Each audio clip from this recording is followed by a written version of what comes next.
Come April, there's one trip I make just about as regular as the spring thaw. That's a trip down to Lonesome Valley. That's where Millie Gilman and her boy Jody run the Crossroads store. Tom Gilman's wife and son. Tom and I grew up together. We came west together, too. Tom was doing well until he caught the Baker brothers cutting out some of his cattle and stopped them with a shotgun. They stopped him with a .44. So now it was time to drop by Millie's place again just to see that she and Jody were all right. Maybe lend them a hand. Hello there, Millie. Good to see you. Same to you, Vince. I was afraid we weren't going to see you this year. Well, I'm a little late, but I made it. Hey, where's Jody? Well, he's in town. He should be back shortly.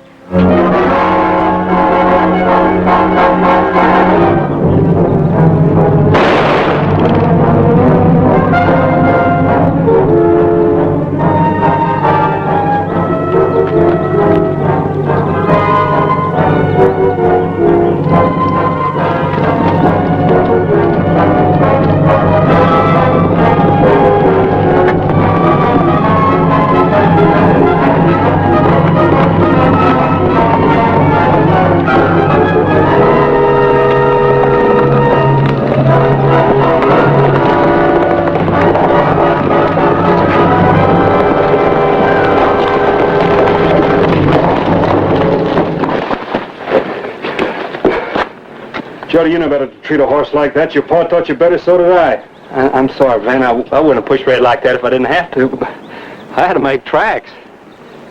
I just killed a man. You what? Killed him.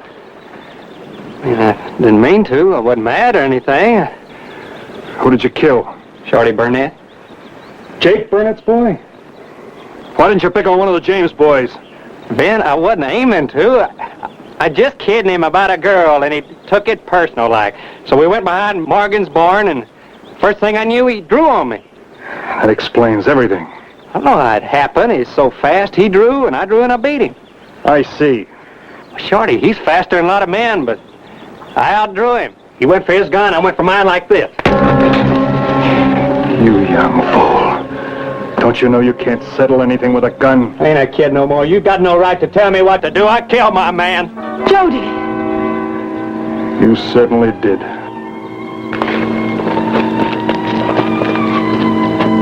Jody, what did you do?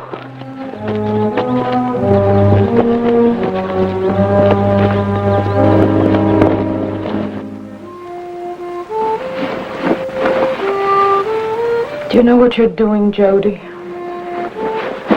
I just know I've got to get old man Burnett, and his ike will be after me. Running won't do any good. They'll keep after you till they run you down. Yeah, well, not if I run fast enough. Not if I cover my trail. Jody. Jody, baby. Mama, will you stop babying me? I'm grown up. I'm fast with a gun. I can hold my own with anybody. What went wrong, Jody? How could you do it? What you want me to do? For Pete's sake, you want me to just stand there and let him kill me?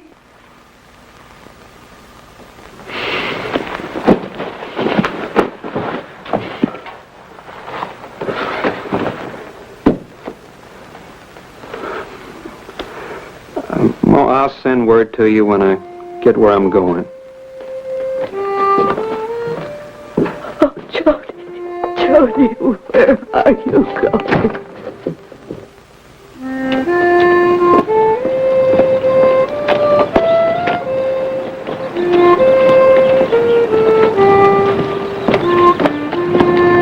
Better take Jupe here. You about pushed Red to death.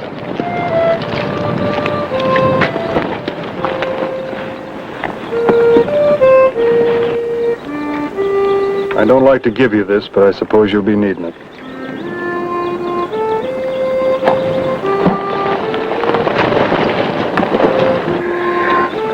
I hope you know what you're doing to your mother every moment you're out there. I don't need no preaching. I can take care of myself. Listen, boy, I've been there. You'll never ride anywhere without looking over your shoulder. You won't walk into a saloon, a store, even the church, without wondering if they're waiting for you. In the daytime, there's no place to hide, and at night you'll be afraid. Once you start running, Jody, you're one of the damned. I told you I don't need no preaching.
Jody, you surprised me. I wasn't expecting you.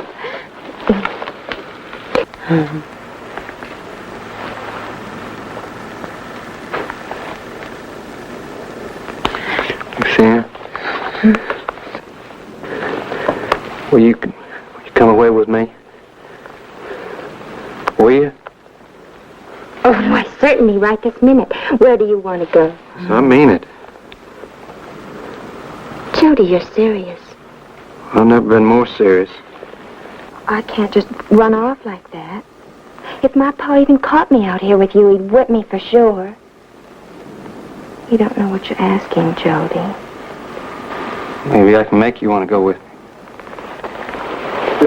No! Well, go on to your pa. I don't need nobody.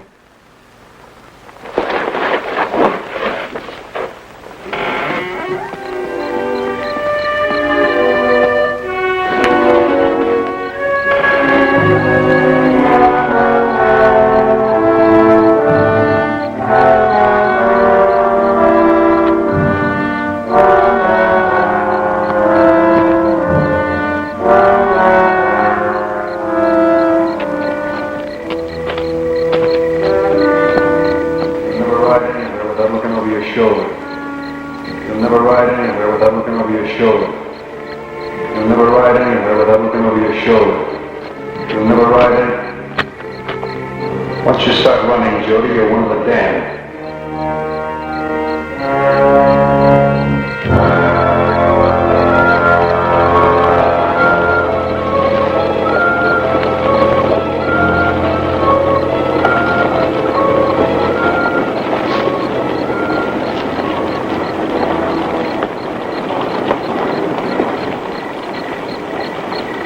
Porfirio! Migo! Me, Jody Gilman! ¿Está en casa, Porfirio?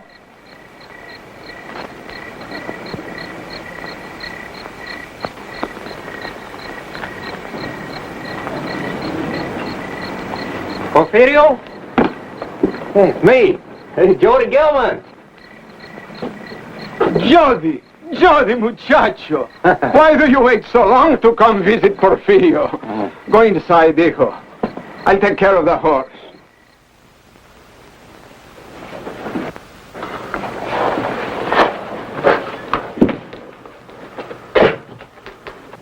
Some more mezcal, Jody. It keeps a man warm. I can't stay here, Porfirio. It's trouble. Yeah, I killed a man.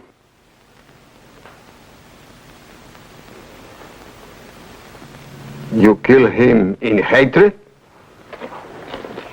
No, Then you have nothing to be afraid of. nothing except his old man, his brother, will be after me.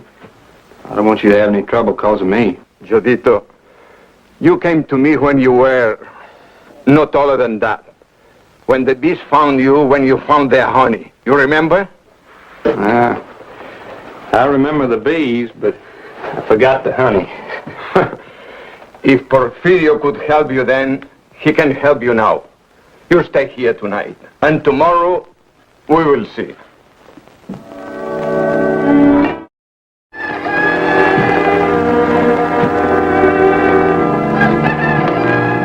You could have helped him. Billy, Jody's facing a man's problem. He'll have to face them all the rest of his life. Maybe I could take care of this one, but who'd take care of the next? First Tom, now Jody. All because of guns. I hate guns.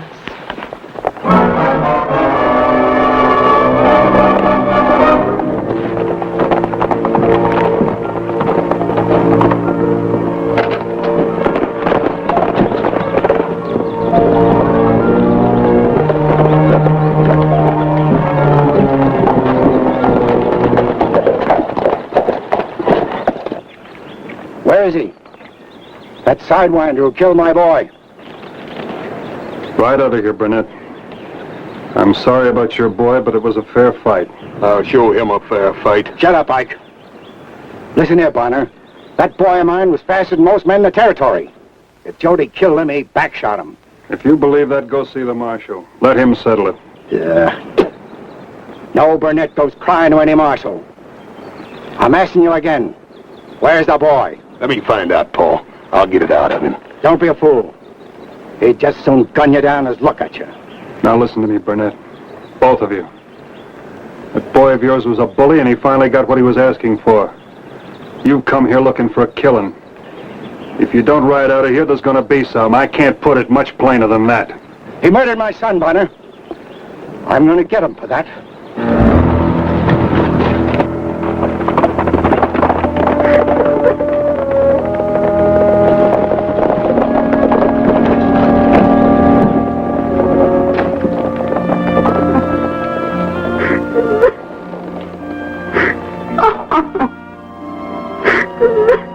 Go on home, Lucianne. If they find him, they're gonna kill him. They're gonna kill him, Mr. Bonner. And I love him.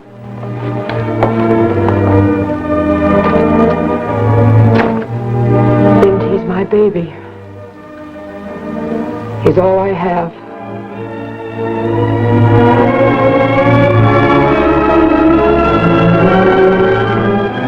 Well, I better be going. I've stayed too long already. Jody, do not forget. See my brother Benito in Hermosillo. You promise this? I'll see him, Porfirio. Tell him what I told you. He will help. Thanks again. Vaya con Dios, amigo.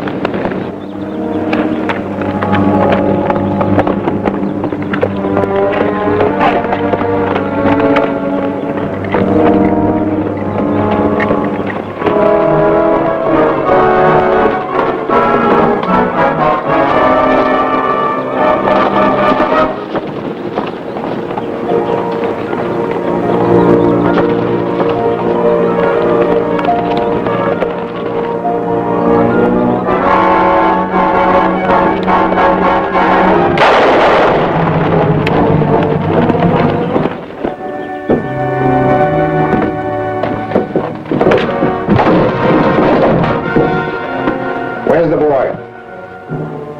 You might as well tell us you've heard him. We'll find out anyways. I have no boy. Ike, build a fire outside. You won't only talk, old man. You'll yell.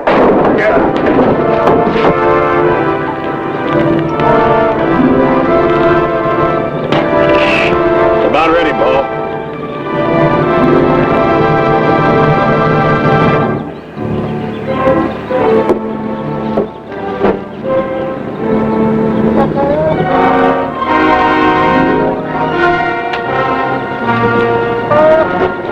I'm going to ask you once again. Where'd the boy go? Run, Jody!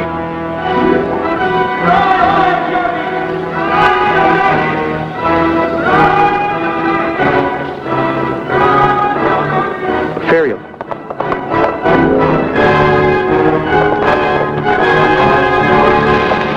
There. Leave it to me.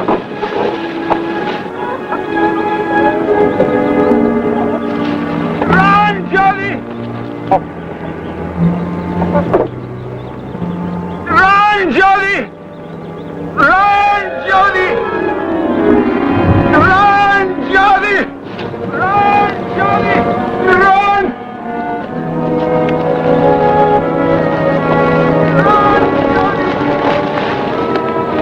Run, Jody! Run, Jody!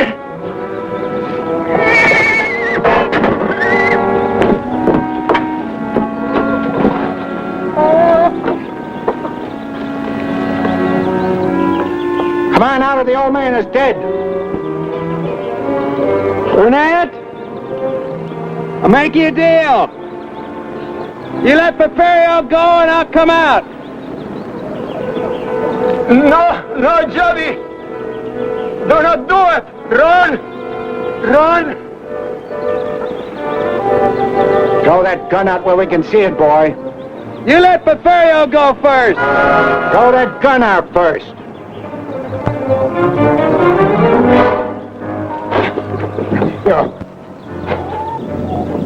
You'd like that, wouldn't you? If I shot you, the kid could take off. Hey, Burnett, you let him go! I'm coming down. Good. Throw your gun out first. How do I know you let him go if I do? That's the chance you have to take, boy. And you better hurry.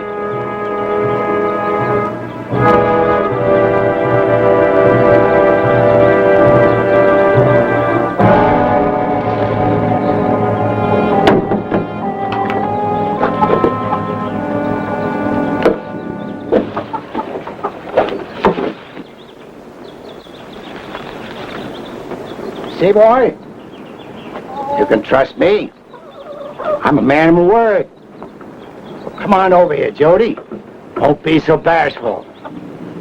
Want me to tie him up, Pa? No need to. Can you outrun a bullet, son? You try to run, I'll bust a leg for you. Jody!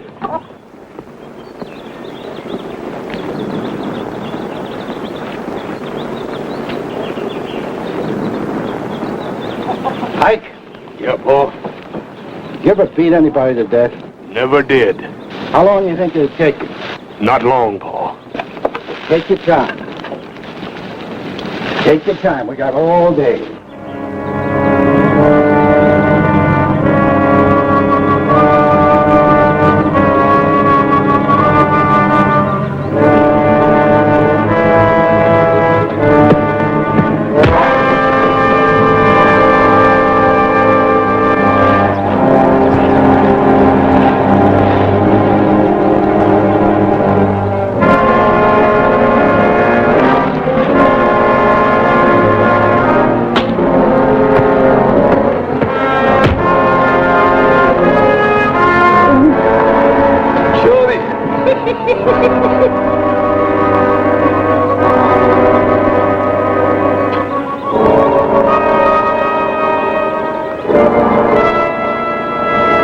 Come on, boy. As long as you're breathing, you're still alive. When you can't get up no more, Ike will use his boots on you.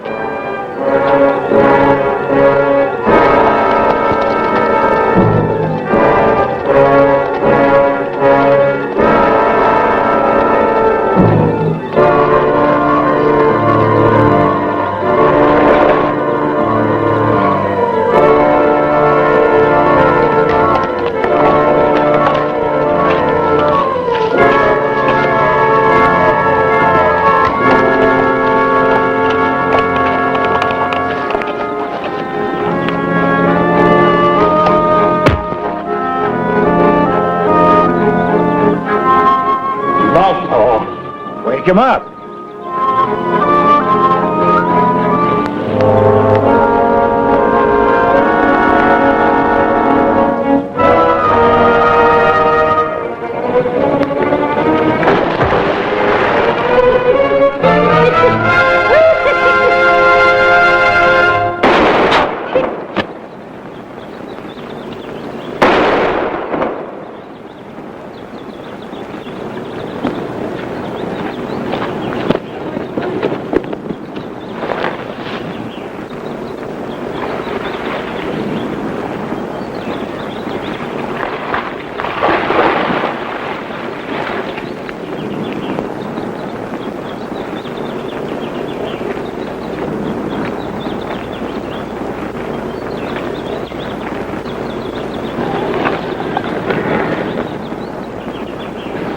Joe, you able to hold this?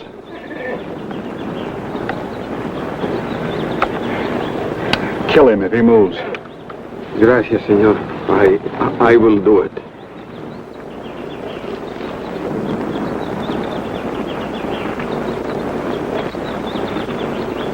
All right, big man. I'm a little more your size.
Boy, you're a mess.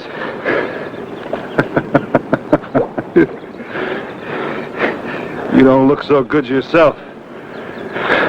You had a drop on him. What'd you fight him? I figured it's about time you learned that a gun wasn't the only way to settle an argument. I wanted Jody to run, but he didn't. He's much man. I am proud of him. I'm proud of him, too. Your mother and Luciana waiting. Yeah. When Andy Dunn sent me down to Minton to look at some cattle, it was the first time I'd been in the southern part of the state since the Indian uprisings. It's a beautiful country down that way, but mighty empty and mighty lonely. Along about noon, I was beginning to figure I'd got myself lost. The sign said Minton, all right, but it didn't show which way. I looked over, and Scar was headed southeast, so that's the way we went. Maybe Scar'd smelled water because we hadn't gone more than a mile when we saw a house. An old ranch house, just about 1,000,000 miles from nowhere.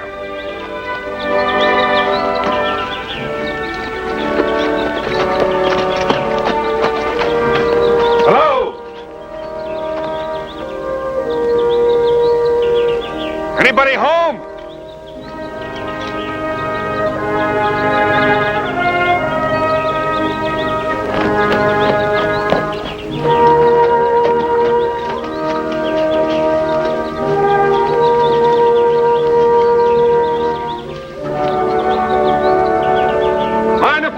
some water?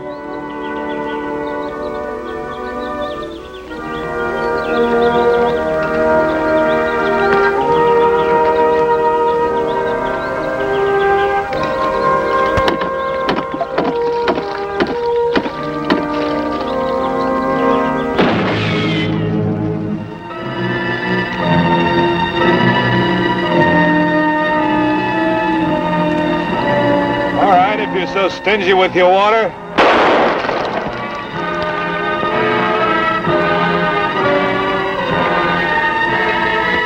I'll leave if you'll show yourself.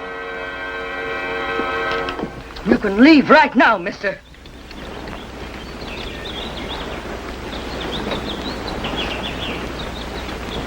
Well, now, just a minute, ma'am. I mean it. Strangers are not welcome here. I kind of got that idea.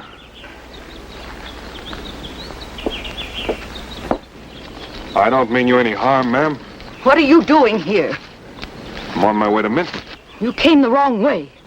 I know, but the sign was down at the fork a ways back. It'd be closer for me to go ahead than to turn back, wouldn't it? Mister, I don't care which way you go. Just so you go.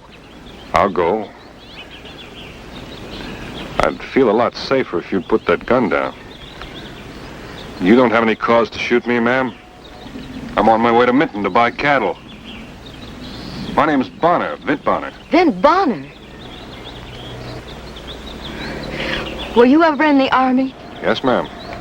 I served as a scout with the cavalry, but that was some time ago. I think I've heard my husband speak of you. I'm Hannah Guilford. General Guilford's wife? I knew the general. I was with him at Fort Clark just before... I realize I've been rude, but I need someone to help me. I'll do what I can. Then I wonder if you could stay here for a while.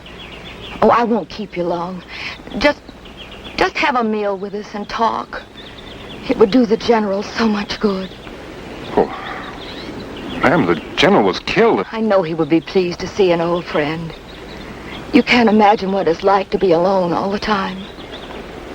I'm sorry, ma'am. I just don't understand. I thought... You thought the general was dead. I know. That's what everyone thinks. But it isn't true. But the Fort Clark massacre... General Guilford was not killed at the Fort Clark massacre. The Cheyennes slaughtered the garrison down to the last man. They did not kill my husband. Don't you think I ought to know? I'm sorry, ma'am. It just doesn't seem possible. I thought you'd understand. But you're just like all the others.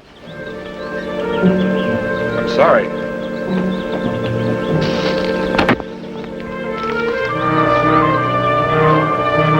Just go away, Mr. Bonner. Water your horse and go.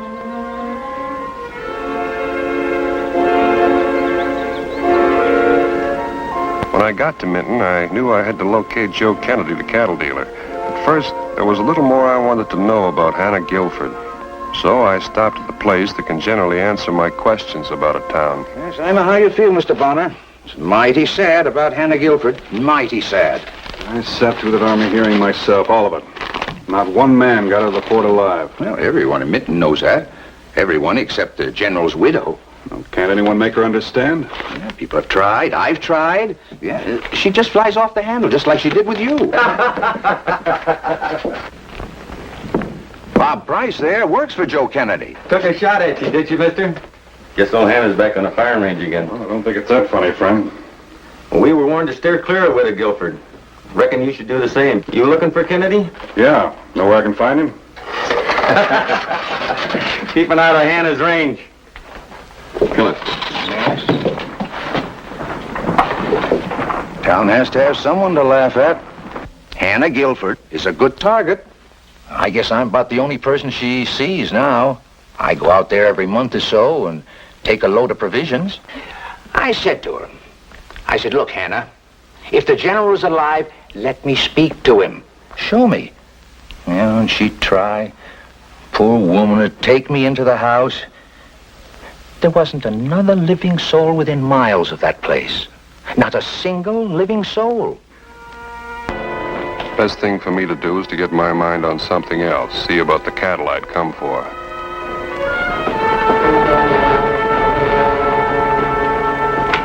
This Bonner's the latest one that's happened to. In 5 minutes, Hannah took 2 shots at him, asked him into the house for dinner, and then slammed the door in his face.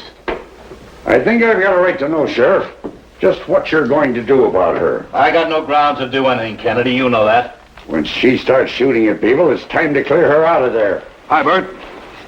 Bonner! Good to see you, Vint. What brings you to Minton? Cattle. I'm looking for a man named Joe Kennedy. You found him. I'm Kennedy. Oh. Glad to know you, Mr. Bonner. Glad to know you, Mr. Kennedy. Everyone's heard of the 6-shooter. How many head are you in the market for? Well, first, I'd like to see what you've got. Oh, not too many and not too fat. Grazing land's been pretty dry.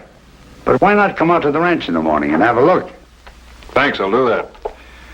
Did I hear mention of a little problem when I came in? Afraid you stirred up a hornet's nest, Vint, stumbling onto the widow Guilford the way you did. I hope I wasn't the means of causing her any trouble. Nobody wants to cause her any trouble, Mr. Bonner. But if she's starting to get violent... More than likely, I frightened her coming up on her suddenly like that. I've got some grazing land next to that ranch of hers. My boys have to work out there. I wouldn't want any of them getting shot. Sure you don't want me to run her out, Kennedy, so you can take over her ranch? It would fit in pretty well with that spread of yours. Oh, I don't deny that I could use it. In fact, I offered her $6,000 for it. A run-down place like that. If she wouldn't take that kind of money, she's got to be out of her head. Now take what she did to you. She didn't cause me any harm, Mr. Kennedy. Hannah Guilford may be hard to understand at times, but she's the widow of a mighty fine man. The general died defending his territory. If it hadn't have been for men like him, the Cheyennes would have burnt this town to the ground long ago. That may well be. But his widow's still a dangerous woman. I'll see you in the morning, Mr. Bonner. Right. Looks like everybody in town's got pretty strong opinions about Hannah Guilford. One way or the other.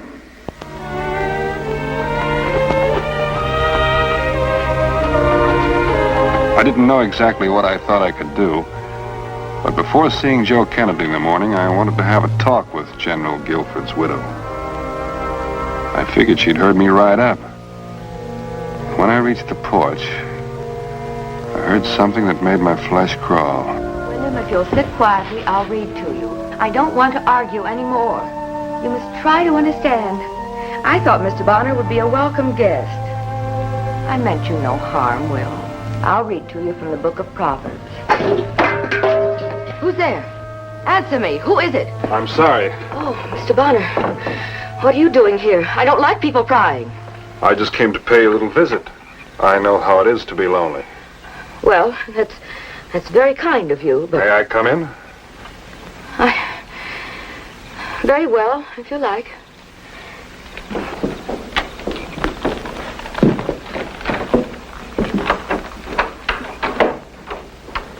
It's plain, but it's my home.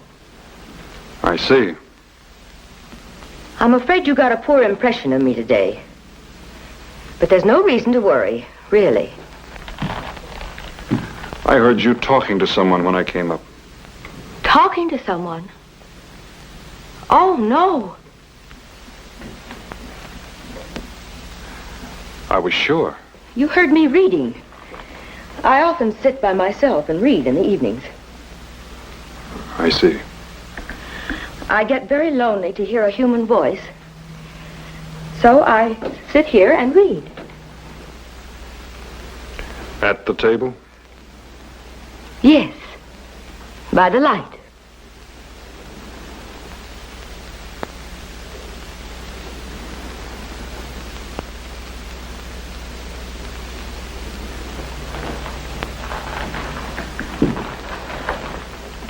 Don't you believe me? Yes, ma'am.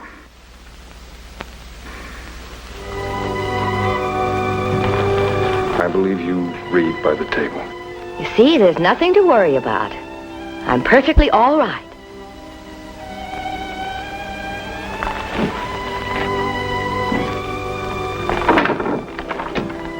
Good night, ma'am.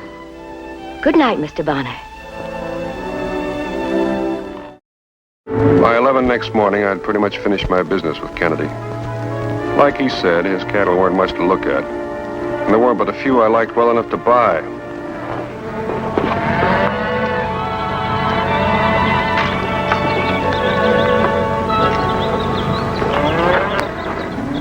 How do they look to you? I can use about 50 head. 50? That's about it. Andy and his men will be along in a few days to drive them north. All right. But it's hardly worth the trouble. What's this? Looks a little like a posse. Maybe that's just what it is. Who are you after? General Guilford's widow. Don't you think that Now look, Bonner, this don't concern you. You don't have to work out there. My men do. You can forget about it when she threatened you with a gun. We don't intend to. I was out there last night. She seemed fine. We've had 5 years of it.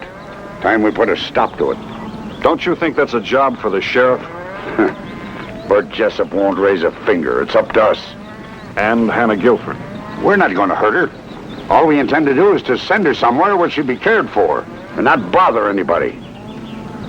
Where's that? The state home up at Capital City. And nobody's going to stop us.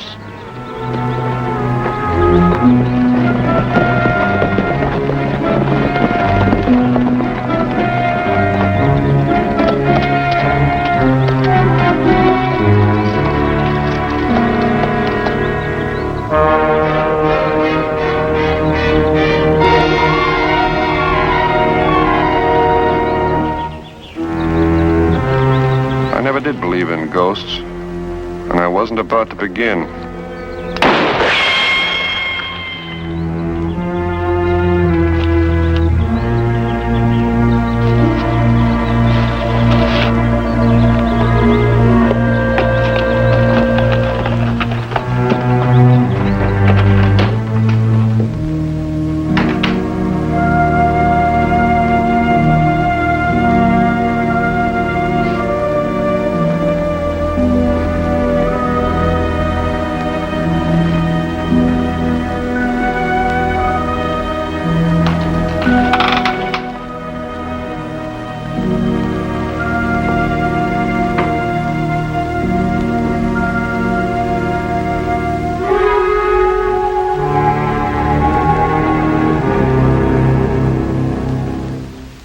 Please don't, General. You're Brent Bonner, aren't you? Why couldn't it have been someone else? Why did it have to be you?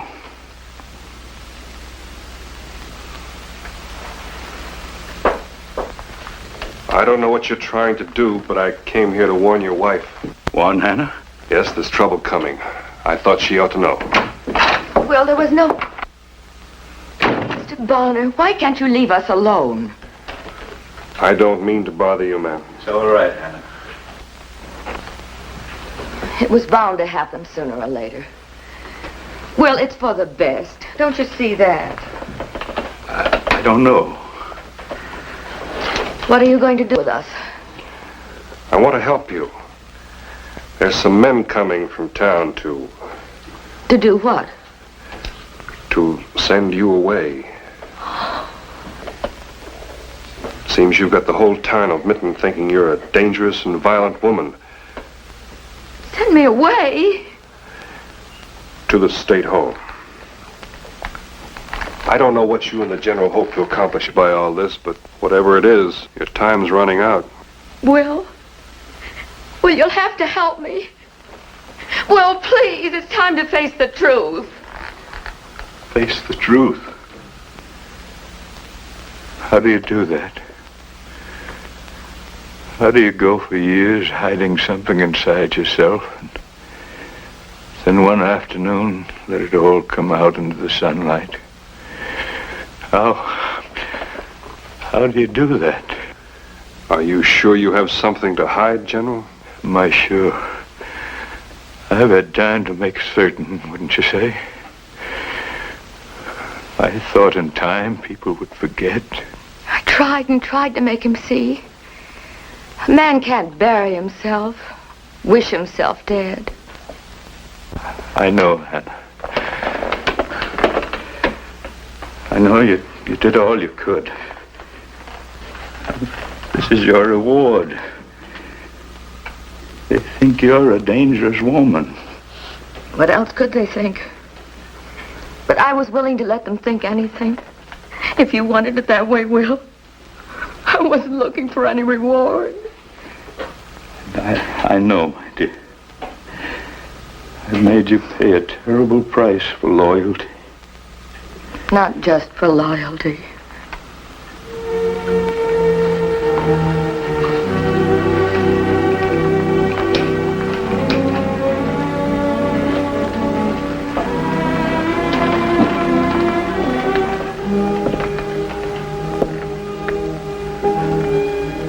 I know you wondered my reasons for all this. Yes, sir. I do. Did you ever do something that suddenly made you realize you weren't fit to live any longer? How would it sit with you to know that I was nowhere near Fort Clark when it was attacked? I'd been sick for weeks. The time came when I couldn't stand it any longer. The medical corpsman at the fort couldn't help me. I thought it would be safe to chance a trip to a doctor. Safe. Half the Cheyenne tribe just over the hills, and I thought it would be safe. But you didn't know. I should have known.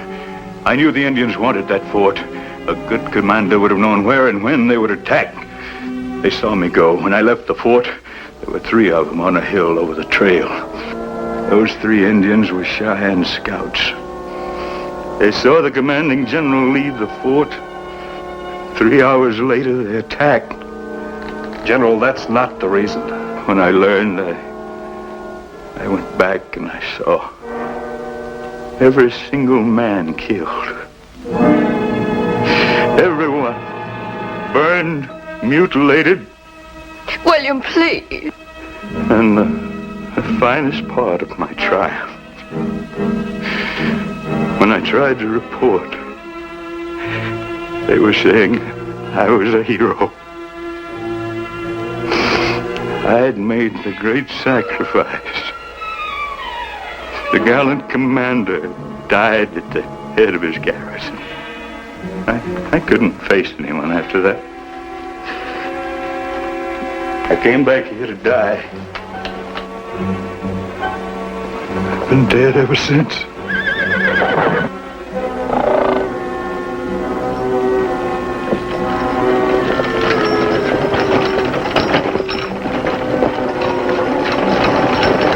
Mr. Bonner, some men are riding toward the house.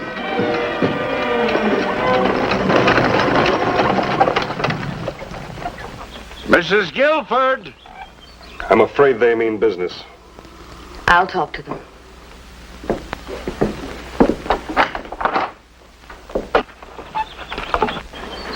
What do you want? Thought we'd like to have a little talk with you, Hannah. What about? You know me, don't you? Joe Kennedy? Of course I know you. But I'm busy now. Hannah, we came all the way out here just to see you. You know we're only interested in your welfare. Well, that's very kind of you, but... I'm not going to hurt you. Not a bit. Now, Hannah, I want you to hear me out carefully. Now, all we're thinking about is what's best for you. You know that, don't you? Well, yes. Sure you do. The point is, Hannah, it's not good for you to live this way. I'm perfectly happy. But it isn't right. You've got to be where people can care for you, where you won't be alone. I'm not alone. Do you know what they're doing to your wife out there? Hannah's very loyal. She's Loyal? What kind of a price does she have to pay for her loyalty? You not only buried yourself, you buried your wife with you. Now you go out there to her.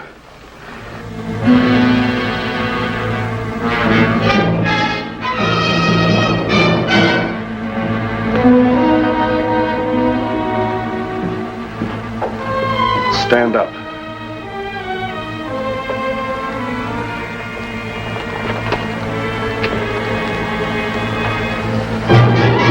that's not true.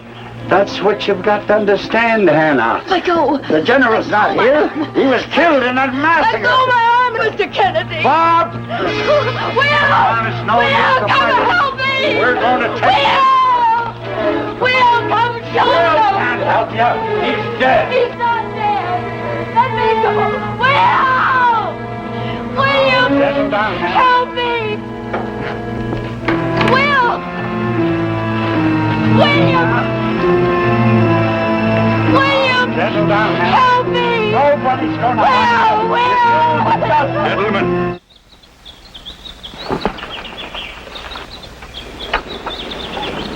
Leave my wife alone. There's no reason for my wife to be tormented, gentlemen. Not any longer.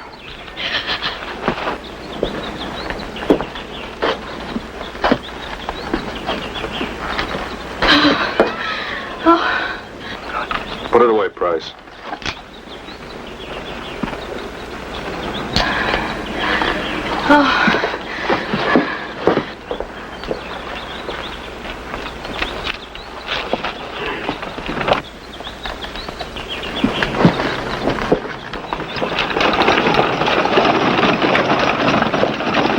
You won't have an easy time of it for a while, sir, but there's one thing you've got to remember. No one blames you. I know better, Bent. I'm telling you the truth. The Army held an investigation of the Fort Clark massacre 3, maybe 4 years ago. Did you see the testimony? I was there. I heard it. That's why I know you were cleared. Even if you hadn't left the fort, the Indians would have destroyed it. They came in from the north in greater numbers than ever before. The court agreed it was only because of the defenses that you erected that it held out as long as it did. Otherwise, the Indians would surely have gone on to burn Minton. You see, William, you did save the town.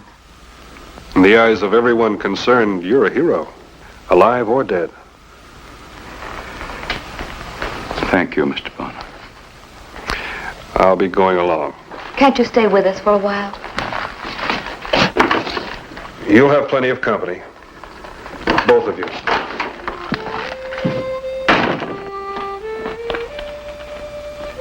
The storekeeper was right. A town has to have someone to laugh at. But it needs someone to admire, too. And once they got to know each other, Minton would be looking up.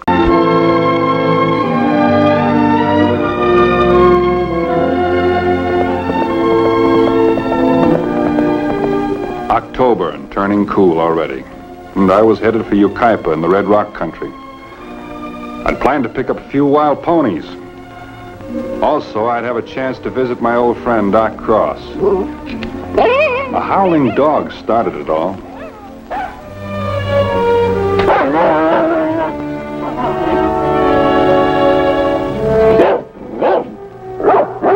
Anybody home?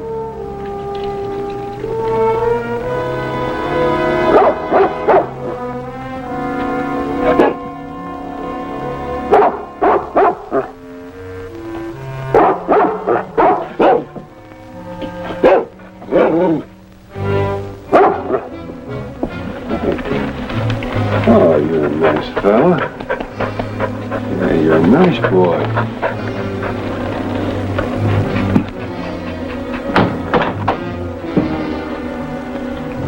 Anybody home?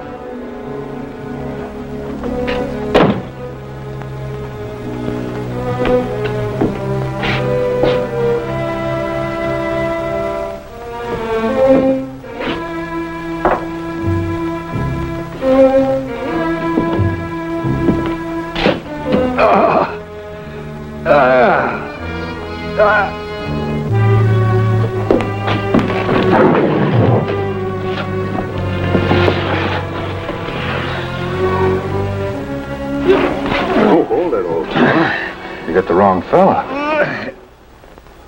Maybe I have. Sorry. Something about the bushwhack makes me kind of cranky. How did this happen to you? I was gored by a butterfly. Come on, I'll give you a hand. Take it easy.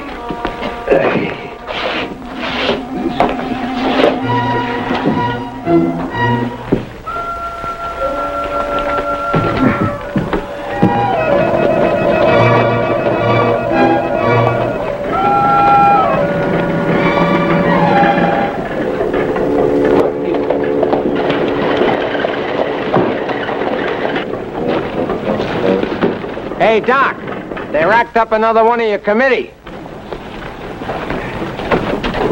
Bring him in. Bring him right up here. That's it. Vint Bonner, am I glad to see you. Hi there, Doc. While you're socializing, the patient can bleed to death. The Cotton boys? Who else? Come on. Come on. Look out. Take it easy. How'd it happen, Tom? My fault. They caught me napping. This is the 5th this week. What happened to the town of Harmony? It used to be a real peaceful place. That was before Gus Cotton moved in. He's a draw fighter. Used to ride with the Gibbons bunch out of Willow Fork. What's he doing here? I don't know. Maybe Tracer Gibbons is spreading out. All I know is he and his brother rode into town a couple of months ago. Doc, are you for me or against me? I'm sorry, Tom. Oh, what's Sheriff Davenport doing about it? George Davenport was killed last month, Vint. Oh, I'm sorry to hear that. Who's taking his place? Well, we haven't got anybody else yet. Oh, give me that probe over there, will you? It's the third one on the right. Now, hold it. That's it, Tom. That's the one. That's the one. Thank you. We're electing the sheriff tomorrow, along with the mayor. Who's running? For sheriff, that is. Well, Ernie Schroeder, for one. Now, Tom, lie still if you can. You can yell, but lie still. And Gus's brother, Roy, is the other candidate. And anybody who is man enough to speak up for Ernie Schroeder gets this.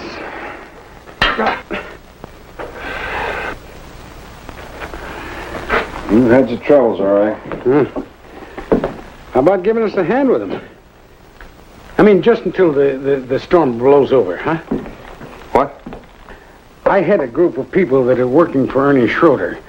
The Citizens Committee to Keep Harmony in Harmony. That's what we call it. How about it, Ben? Now, Doc, you know I'm not a resident. I can't vote. Yeah, but you carry an awful lot of influence.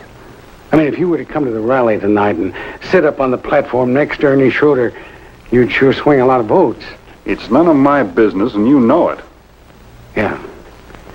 Well, I guess you're right. I mean, I just wouldn't feel right butting in. Yeah. You staying at the hotel? Oh, yeah. I want to stay around long enough to get a hot bath. Well, the rally's up at the town hall. It's at 7:30, Ben. Don't count on it.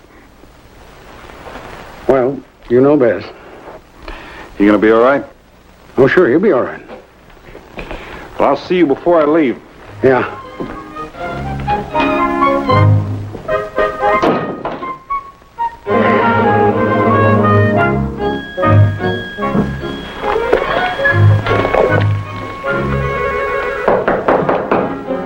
Come in. I'm not through yet. That's all? Oh, I thought you were the kid come for the tub. No, I ain't the kid come for the tub. I'm Roy Cotton. You heard of me? Yeah, your name has been popping up all day. What can I do for you? Well, I was just wondering if you're going to be around town for the election, Bonnie. You heard about the election? Yeah, that I have. Well, then you must have heard that folks are asking me to run for sheriff. Not that I'm anxious for the job, you understand, but, well, folks kind of figured it was my duty, so, well, I thought I'd oblige them. Well, look on the bright side of things. Maybe you won't be elected. No, Bonner. I'm going to be elected. Well, I can see that a nice, personable fellow like you'd get a lot of votes. Hand me that brush over there, will you?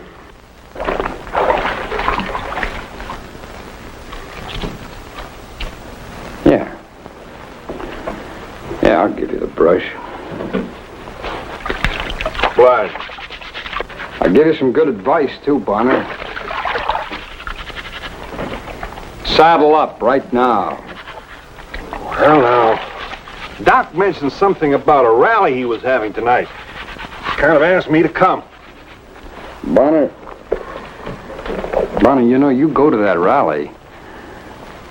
You're just asking me and Gus to do something about you. Maybe I am.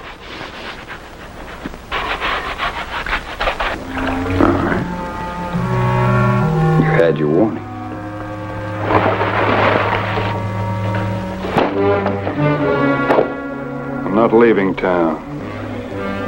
So if you want to do anything about it, you better do it now.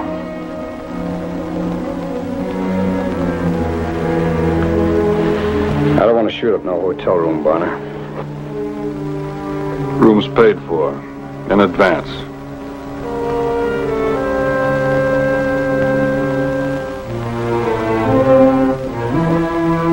There's no rush.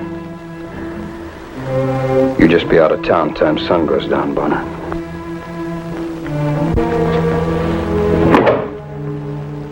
Oh, and I told Doc the same thing goes for him.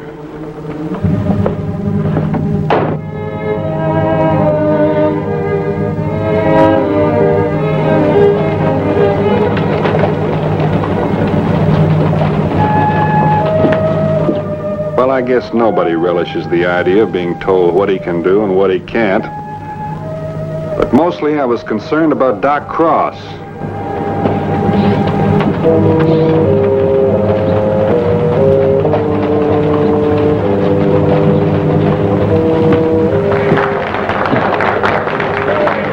And so we come to our ticket.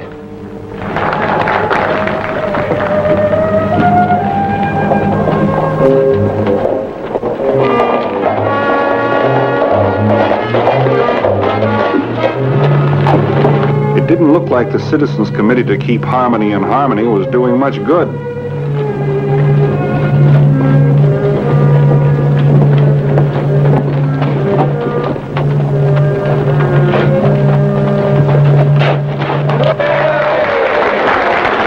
And we got our candidate for mayor, our own good friend Cecil Potter. You all know Boke Spitzer. He's running for coroner. And now, last but not least, the man who's going to bring law and order back to Harmony, Ernie Schroeder.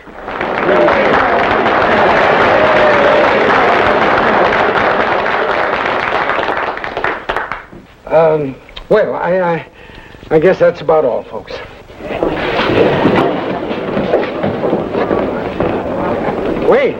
Wait a minute.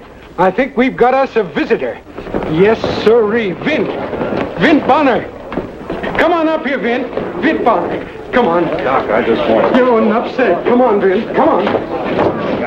No, folks, in case you don't know it, this here is Vint Bonner.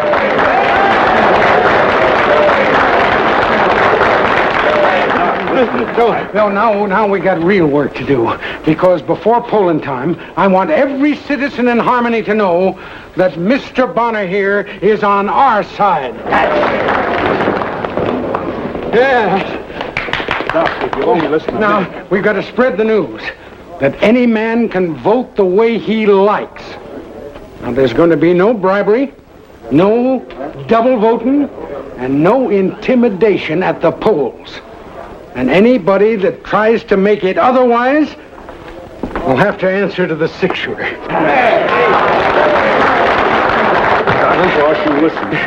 Now look, we gotta organize to spread the word. Now, Amos, you take all the people west of Cedar Street. And, Kinney, you take the section down by the creek. And if they're asleep, wake them up. Now, I'll take the center of town, and all of you, just go on out and give the word. That's right. Go on. Oh, wait a minute. There's just one more thing. You tell everybody that Vint Bonner is going to be at the polls himself tomorrow, just to make real sure that this election is run honest and free. Goodbye. Doc, you listen to me. Oh, Vint, were you speaking to me? You know darn well I was. Oh, do you want something? Do you want some water, maybe? Huh? No, I don't want any water. It's very refreshing. Doc, I'm not going to have people going around saying I'm interfering with their election, so you just call them back and tell them that before it's too late. Oh, Ben, it's too late now. And I guess I better be running along, too, because I got a lot of people to talk to. All right. You go right ahead. But tomorrow morning you're going to look awful foolish because I'm not going to be there. I always reckoned you a man who set quite a store by his duty. I do. And I figure my duty right now is to mind my own business. right. All right, I give up. You what? Well, there's no hard feelings, Vent. Every man's got to do what he feels is right.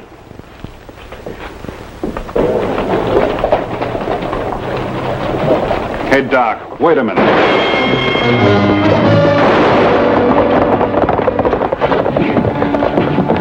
I think I winged one, Doc. You all right? Never better. By the way, the polls open at 7 o'clock. Why don't you let your conscience be your guide? Good night, Vent.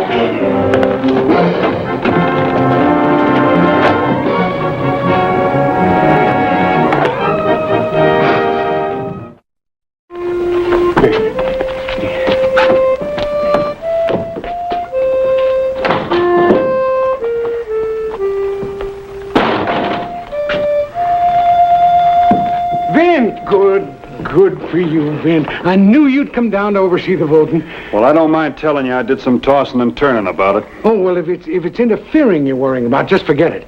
Because the town charter clearly states there should be a nonpartisan at the polls. I read up on it this morning. Well, Start her off, Doc. Yeah, all You've right. been eating these lists. Come on, man. Here you go. You sit right in this chair. looked like there was no way for me to wriggle out of it, so I sat me down and started checking off names.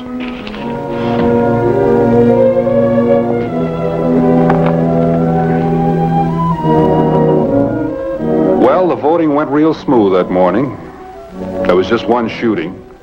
That turned out to be a flesh wound. Then about 11 o'clock,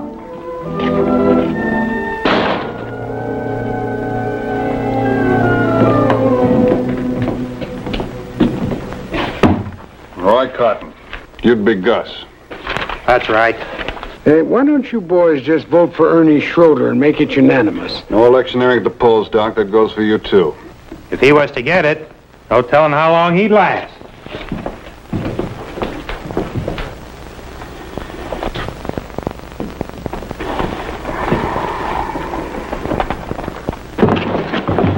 Gus.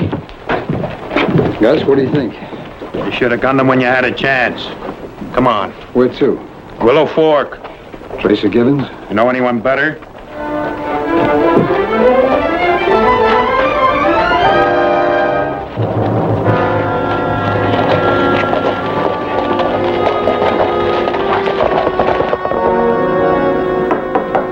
Come in. Well? Well, what? Who won the election? Oh, that. Well, that's a little hard to say, Vince. Hard to say. Well, I mean, we had to have a complete recount. We just couldn't believe our first totals. As a matter of fact... Look, did Ernie win or didn't he? No, Vince, he didn't win. Well, that's too bad. It could have been worse. You mean it was a close vote? Well, I don't think we could call it exactly close. Do you, Tom? Not exactly. Well, what are the figures? Well, in the race for sheriff, that's the one we consider the most important. Yeah? Ernie Schroeder only got 7 votes. 7? Is that all? Yep, that was his total. We made certain. And Roy Cotton got 33. Oh, that's too bad, Doc. I'm sorry. I really am. But if the people elected him sheriff, maybe they deserve him. Well, there's no other way to think about it. Wait a minute. If Ernie got 7 votes and Cotton got 33, that's only 40 votes. There must have been twice that many cast. 101 in all. Well, that leaves 60 ballots that are not accounted for. 61 to be exact. And that's how many you got.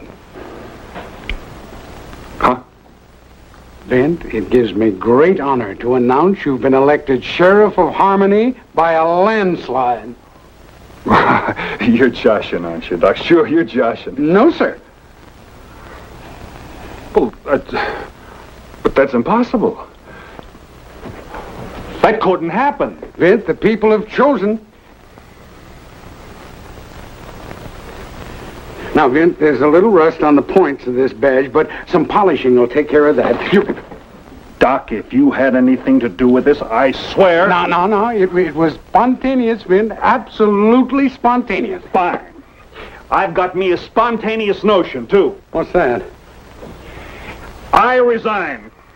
Oh, well, now, Vin, that's going to be a little bit of a problem. Because, see, you have to resign to the mayor. And we haven't got a mayor yet. Not until we swear you in. Oh, that just shows how confused you are, Doc. You said I was elected sheriff, remember? Seems like folks just got the habit of writing your name in.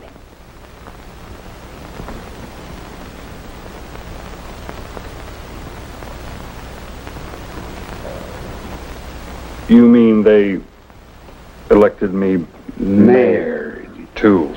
By a 2-to-1 majority, Your Honor. You didn't do so well for coroner, though. Both Spitzer beat you out by 4 votes.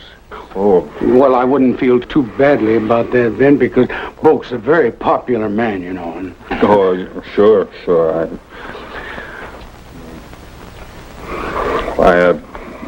I appreciate the honor. All those people voting for me, I really do.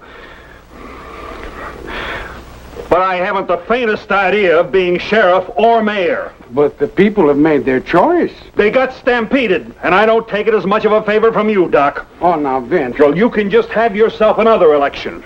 And you can elect yourself another mayor. And you can take that badge, and you can take it, and you... Doc, you better come quick. What's the matter? It's Ernie Schroeder. They gunned him down in front of the hotel. Who gunned him? The Cotton Brothers and Tracer Givens. Hurry up, Doc. He's hurt bad. Real bad.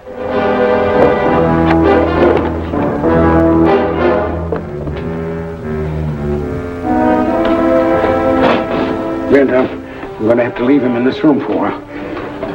It's all right, Doc. Who is it? It's Vince Bonner. Now, take it easy. Listen, Vince. What is it? They're in the saloon. 3 of them.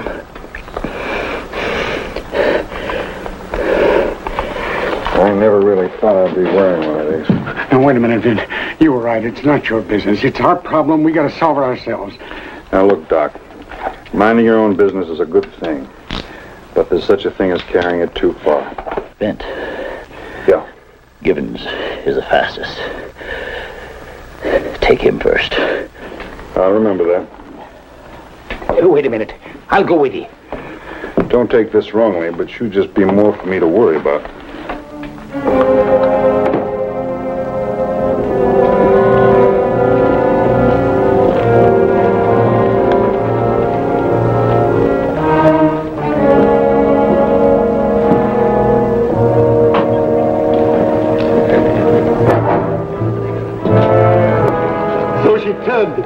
Mind you, she was all at 200 pounds. Sure.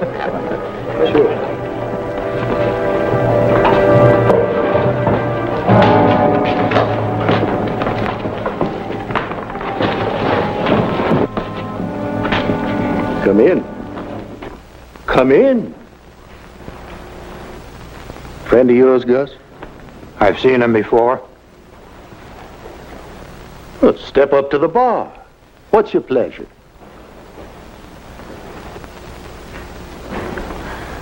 This isn't a pleasure trip, Givens. Well, just what kind of a trip would you say it was? Official? It's an official trip. I've come to put you under arrest. Well, now that's interesting. Just how do you plan to go about it?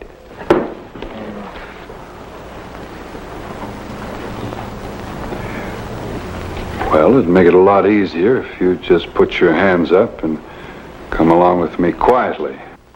Well, it used to be even a lawman give 'em. You wouldn't know an even break if you saw one, Givens. No sporting blood. Well, boys, looks like he's got it cold. Looks like we'll just...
Thanks a lot. I better take this. Hey, Doc, it's all over. Doc, it's all right. Cease Potter had already been installed as mayor, and Ernie Schroeder was mending so fast there wouldn't be any time at all until he was ready to take over the sheriff's job. So the doc was happy. It looked like harmony had really come to Harmony. Anyway, for a little while.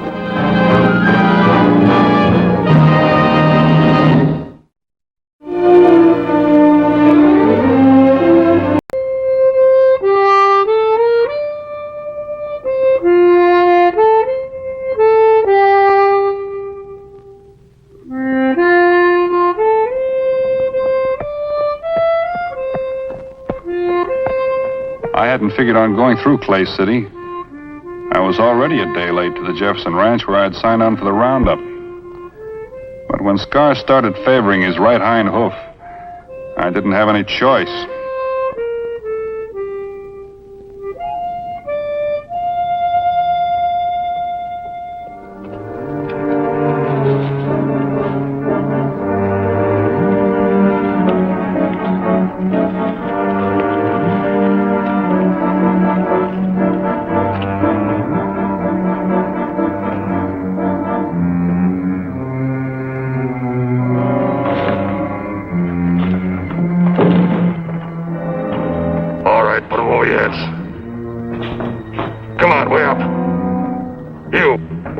Safe.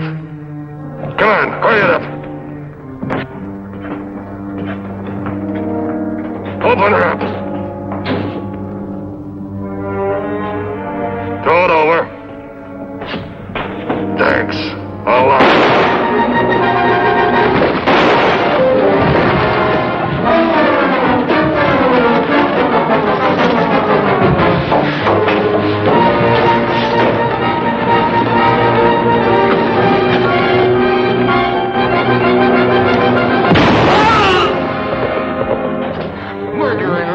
Gut. Oh.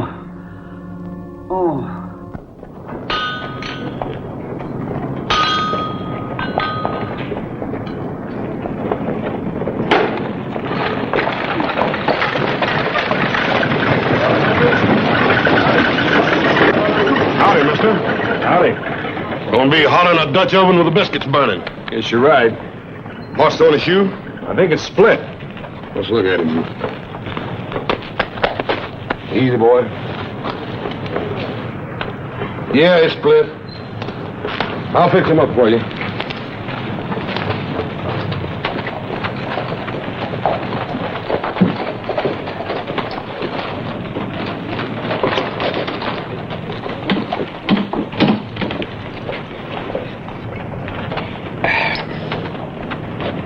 Tonic. What's wrong with you?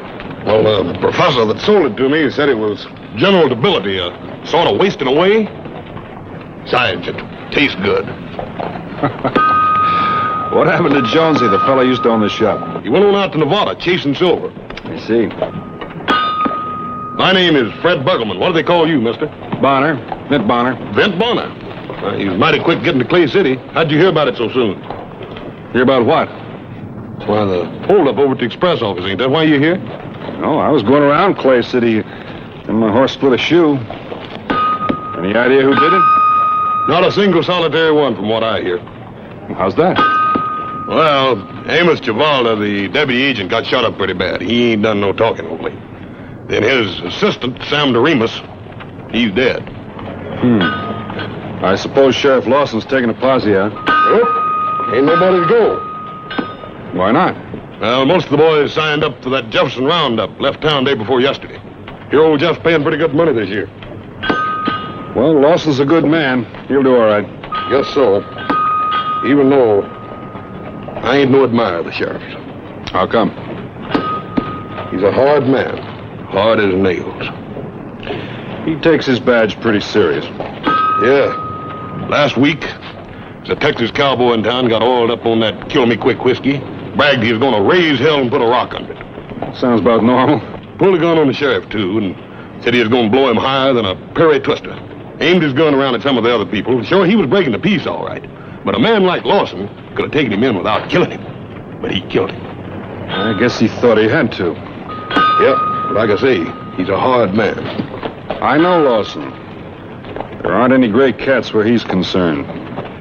Man's either on one side of the law or the other. Nice horse. My nearest of kin. I'll look around while you're fixing his shoe. Right.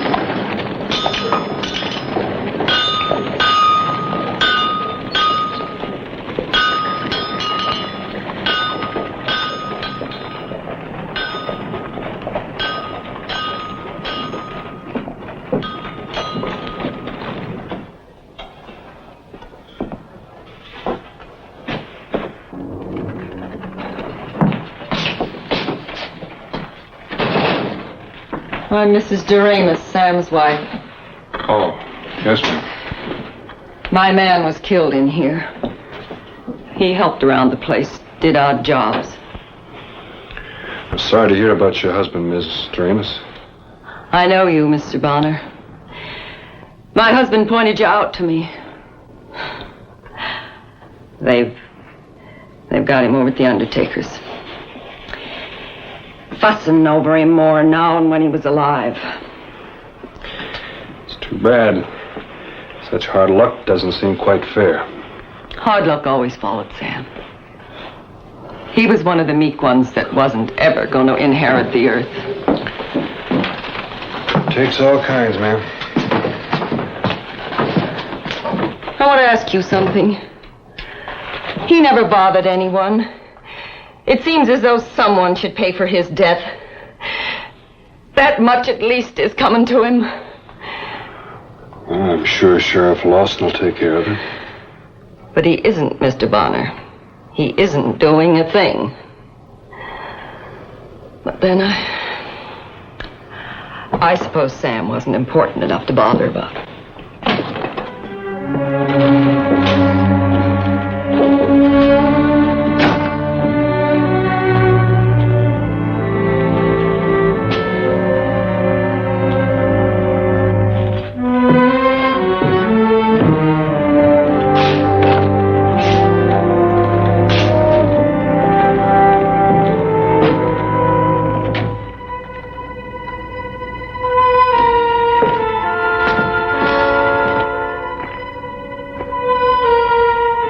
There was some blood on the ground. And then just red mud. And some hoof prints that trailed off. One shoe was different from the other three. A sharp rock must have cut into it sometime or another. Not enough to split it, but just enough so as the print left a jagged line.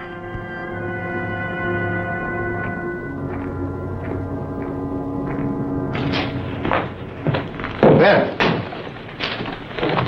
you find something? Did you notice those hoof prints back there, Sheriff? Yeah. Shouldn't be too hard to track. No, they don't mean anything, Ben. How come? Well, trail gives out a mile or so down the creek. Well, you know how trails are. Sometimes you can pick them up a little ways down.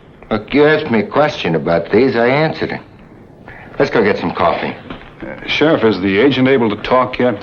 I'm afraid not. Doc Evans said he'd let me know first thing he came around. Doc took Amos out to his office the other side of town. I suppose you were out there last night. No reason to go. Don't you think you might, just in case? I thought it would be a better idea to stick close to town. Well, it doesn't look like anything else is going to happen in town. I'll get my horse and join you at Doc's. Then I can handle this alone.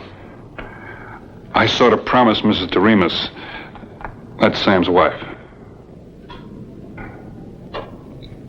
All right, I'll meet you out at Doc's.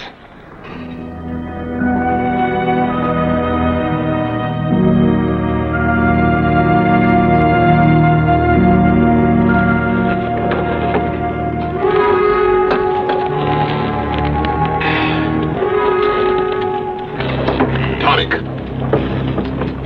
Yeah? Tied him around the side so's he'd be in the shade. He's all fixed up. Much obliged. You're the only blacksmith in these parts, aren't you? Well, there's one for 40 miles. You seen a horse that's got a shoe with one jagged edge? Left rear leg. Well, Mr. Bonner, lots of shoes that got jagged edges. Yeah. Well, I'm not much of an artist, but it looks something like this. With 2 markings right in there. Mm-hmm. Yeah. Seemed like I did see a shoe like that the other day. Yeah? Yeah. I remember. They told him you better get a new one for it. It was Ted, that's who it was, just the other day. Ted who? Ted Lawson, the sheriff's boy. You know him, don't you, Mr. Bonner? Yeah, I know him. I haven't seen him for a few years. Yeah. Mighty good-looking boy. You wouldn't know him. Seemed like that boy just sort of growed up overnight. I guess he has.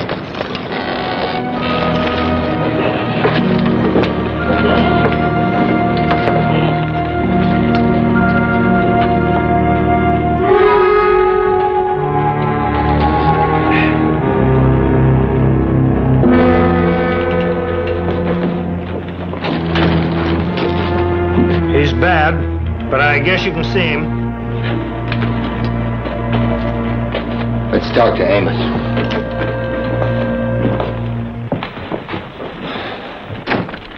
Hello, Amos. He didn't have no reason to shoot a sheriff. Yeah, Doc told us. Hit Sam in the belly. Hit me in the chest. It's like he enjoyed shooting us. Enjoyed it. Take it easy, Amos. Well, look, maybe he was scared. He wasn't scared. Didn't have no reason. He thought he killed both of us. And he went down the steps. I got my hand on the shotgun and let him have it. You hit him? I don't know. Maybe. He gave a yell and rode off. What kind of a fellow was he? Young? Old? I didn't see his face. A young fellow, though, I'd say. How young? 19, 20, full grown. Are you sure, Amos? He acted young, moved young. Tall? Short? Medium. About the size your kid weighed.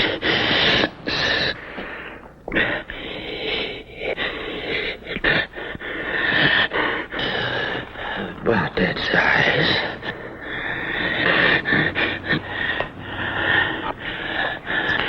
You had enough weight? Yeah, I've had enough. Well, killer. Didn't have no reason to shoot. Glad you're in town, Vent. You'll help Wade get him, huh? Yeah, I'll help him, Amos.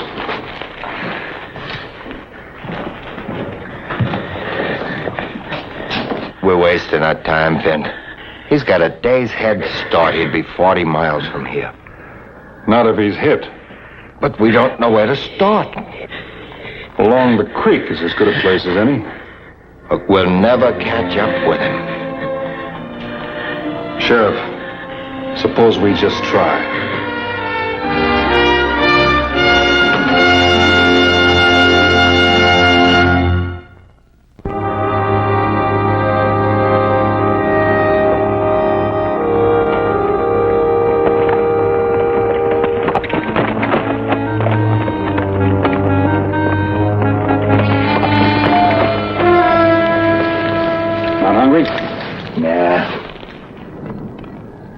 Talked to Fred.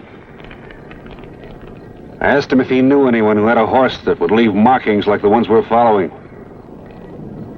He said your boy did. I thought you ought to know. A lot of shoes leave that same kind of mark. Amos said it was a young fella. Well, it wasn't Ted. Where is he now? Jefferson Ranch. Left Clay City day before yesterday. I see. Look, it couldn't be Ted. There are a lot of half-weaned gun toughs around these parts, but not Ted. Ted's a good boy. It couldn't be him. You're sure? I wouldn't cover up for anybody, not even my own boy. You know how I feel about this badge. Yes, I know. My old man was a deputy. Worked for $50 a month, with a wife and 2 kids. Never had a saddle in his life that was worth more than $20. But the thieving nothing that gunned him down bragged that he had paid $200 for his saddle. A genuine Paget it was, made in Waco. I was just 16 then, but I've never forgotten that. I guess it's been eating away at me ever since. Dirt. Murdering, thieving, dirt, honing for trouble. They're no good, all of them. They're all the same. No, they're not all the same.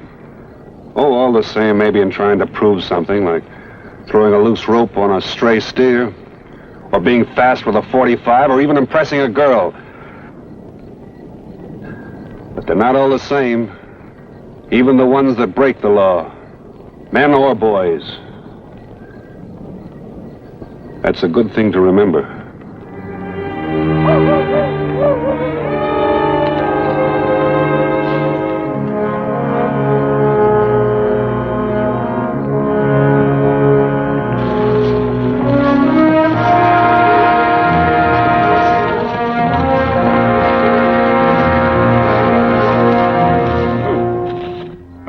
Wasn't too hard to follow. Every once in a while, we'd see a few drops of blood.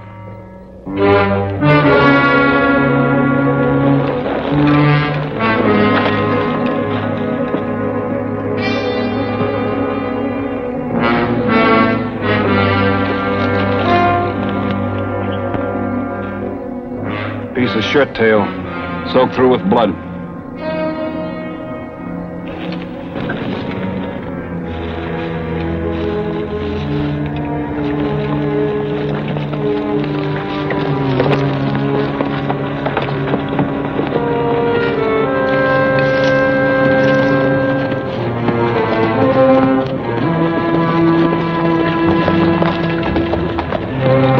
Much further.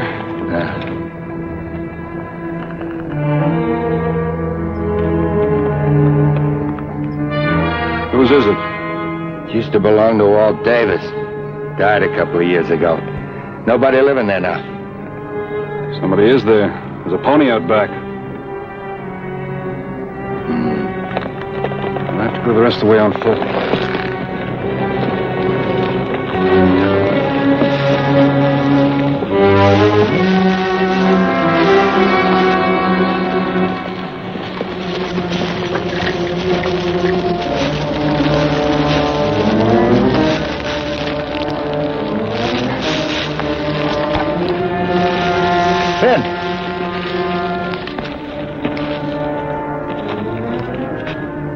Ain't gonna kill him.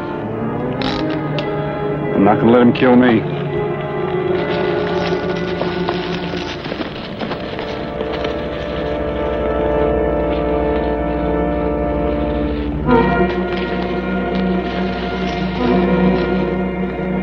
We'll have to get to the back of that cabin. He may see us. We'll have to take that chance.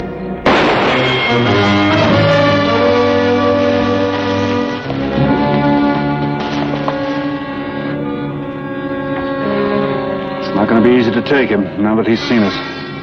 Ben, listen. We've got to take him alive. It is Ted, isn't it? I don't know. Not for sure. But it could be. It could be, Ted. I had an argument with him a few nights ago. You know how those things are. Hey, Dad? What do you want? Dad. Hey, Dad, look at me.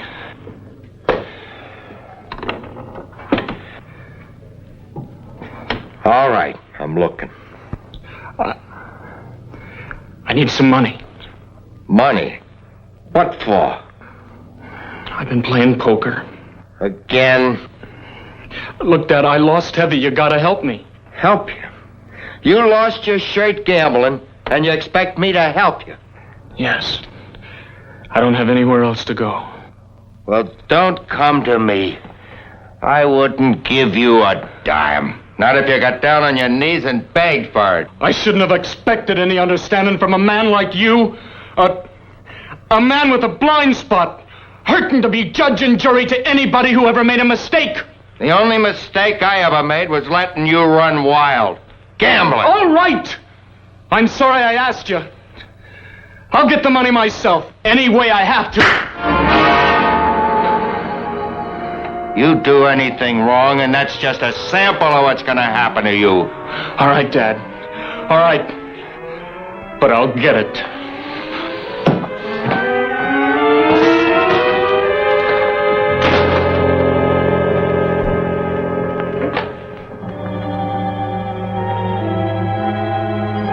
And that's the last I've seen of him.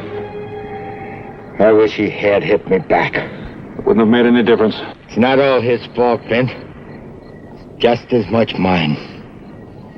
You didn't raise him to be a killer. Maybe I did. Maybe I didn't give him any choice. I'll rush him alone. Stay there. He's killed one man, maybe two by now. Killing Ted won't bring him back. He had no reason to shoot those men. He'll kill again. He's my son, Ben. That doesn't really change things, does it? Look, we're going back to town. Not without him, we're not. Look, you're faster than me, Ben. I'll still have time to get a shot off. Ted's gonna have a chance to get away, and I'm gonna turn in my badge. I'll try and take him alive. Don't turn your back on me! Don't be a fool! Ben, don't make me do it!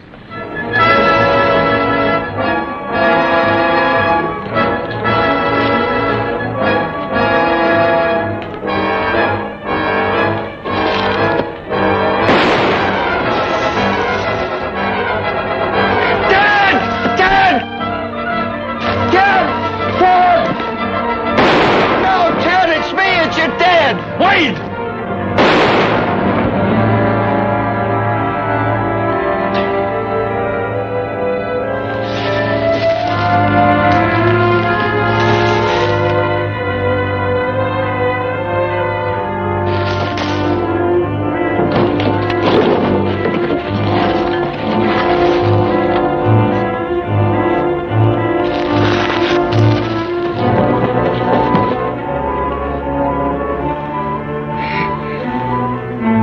Come on out, Ted.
Wade. I had to do it. He would have killed you. Wade, listen to me. No, go away. It's too late.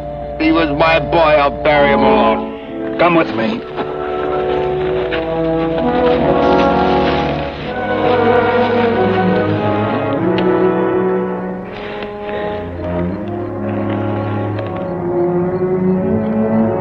That's not my boy. That's not him. That's somebody else. That's not my boy at all. Of course not. Man doesn't change overnight.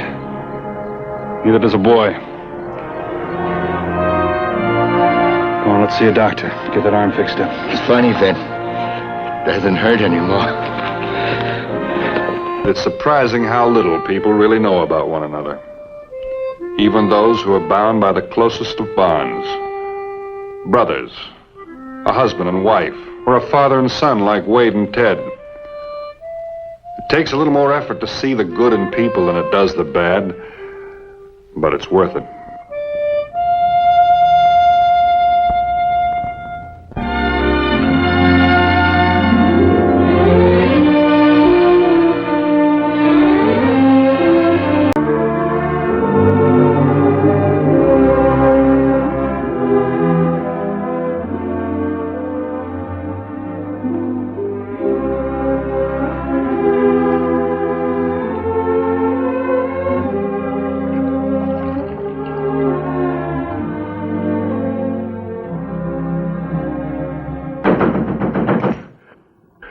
Who's there? Russ?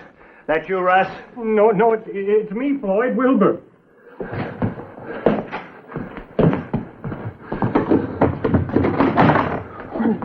They're coming, Floyd. I've seen them from the ridge. How many? 15, maybe more. It's getting dark. 15 anyway. That ought to be enough. Oh, that leg, Floyd, looks awful bad. You ought to do something about it. Why'd you come back here, Wilbur? How come you didn't run off with the rest of them yellow-livered skunks? Oh, I started to, Floyd. I sure did, but then I got to thinking I couldn't leave you here all alone. Not the way you are, and that posse coming. You knew it'd be a fight, and you came back? I'm here, ain't I? You know what you're in for? Oh, I seen you get out of worse. It's like as not you'd have done all right alone. Yeah? I got 4 rounds in this one and none in the other. That made the odds a little rough. Here, load them for me. Huh? My guns, load them! For Floyd, You got bullets, ain't you? Yes, but I never thought I'd live to see the day that Floyd Winters had trust his guns to another man. You earned it. You didn't run off with the rest. If your brother Russ had been here, there wouldn't have been nobody running off. Yeah, but Russ ain't here. Go ahead, Wilbur. Load him up for me.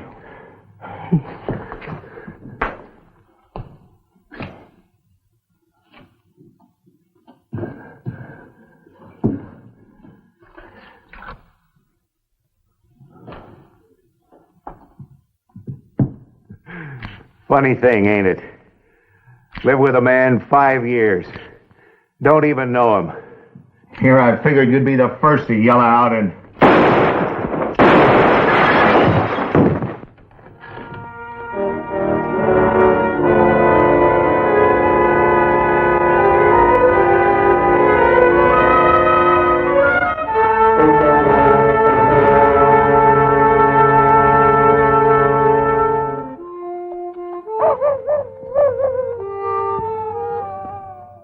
I thought I'd spotted a campfire maybe 15 minutes back, just before the trail swung down from Yellow Mesa into the canyon.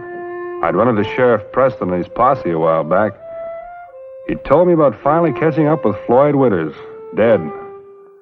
That didn't hold for Floyd's brother Russ, who was just as mean and still alive. Maybe that campfire had just been my imagination. I'd had a tough 3 months' work pushing cattle over Shepherd Pass. Now I was headed for Single Pine. Figured on spending a couple of days unwinding.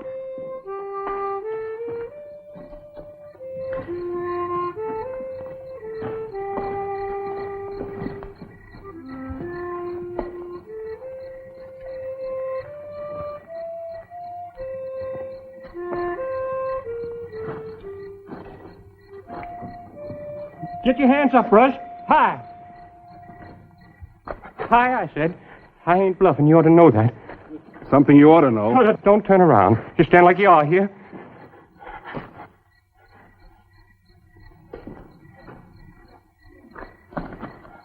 Oh, you ain't Russ. I could have told you that. I thought the way you were standing there. You thought wrong. I'm sorry about that. Who are you anyway, and what are you doing on this trail this time of night? My name's Bonner. Bonner? Vint Bonner? Yeah, and suppose you put that gun away. Yes, sir. I even heard Floyd Winters talk about you. You knew Floyd Winters? That's nothing. It's just my horse. I thought for a moment that... I've been on the trail all day. There's not a soul within 20 miles. You ain't lying to me. I didn't mean that. Don't pay no attention to me. I'm just kind of upset. I figure you got a right to be. What do you mean by that? You're Wilbur English, aren't you? Well, how'd you know? Not too hard to figure. The way you had me pegged as Winters. Then you know. Yeah. I ran into Sheriff Preston a while back. The whole posse's talking about it. Talking about it? You mean it? About the way you shot Floyd Winters. How about that? 2 days ago, nobody ever heard of me. And now they're... What they saying? Well, you'll find out soon enough. That was something, wasn't it? I mean, me knocking over Floyd the way I did. That was something. 3 years they've been after him. 3 years they've been trying to get him, and I done it. The top gun like you ought to appreciate a thing like that. I'm not a gun. Well, I didn't mean that. I mean, you got a reputation for taking care of yourself. Well, I guess I got one now, too, huh? Yeah. You've got quite a reputation. I bet they're all talking about it back at Single Pine. Single Pine? That's where I'm supposed to meet up with Sheriff Preston. He told me to go on ahead while the rest of the posse kept after Russ a while longer. What are his plans?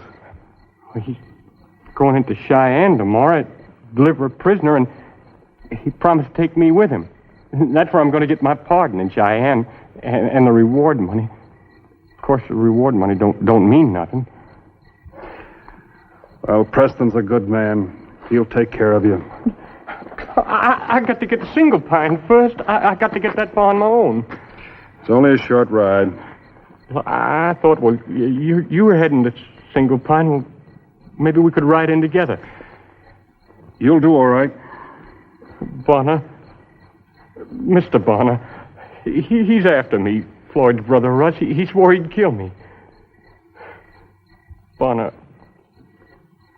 I'm begging you. How could it be too much to ask? I'll make it up to you. I'll give you half the reward. I'll take you in. You will? Honest? Just shut up. One thing I can't stand. I'll put my bedroll over here. I thought, well, maybe we might go on tonight. Tonight? I've been pushing it since dawn.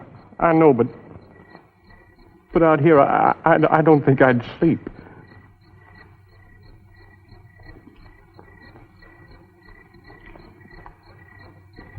Get your horse. You won't regret this, Mr. Bonner. I swear it. Yeah. I'll get my horse. English. Just one thing. Yes, sir, Mr. Bonner. While we're on the trail, let's say you just ride in front of me.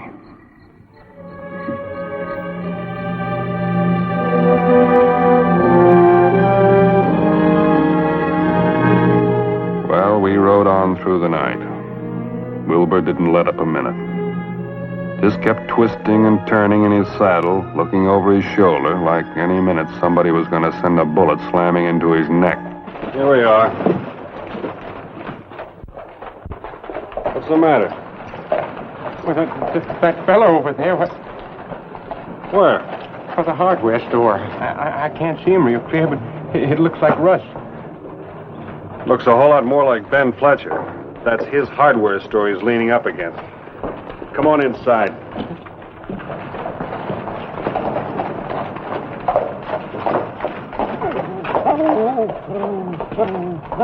Hello, Pop.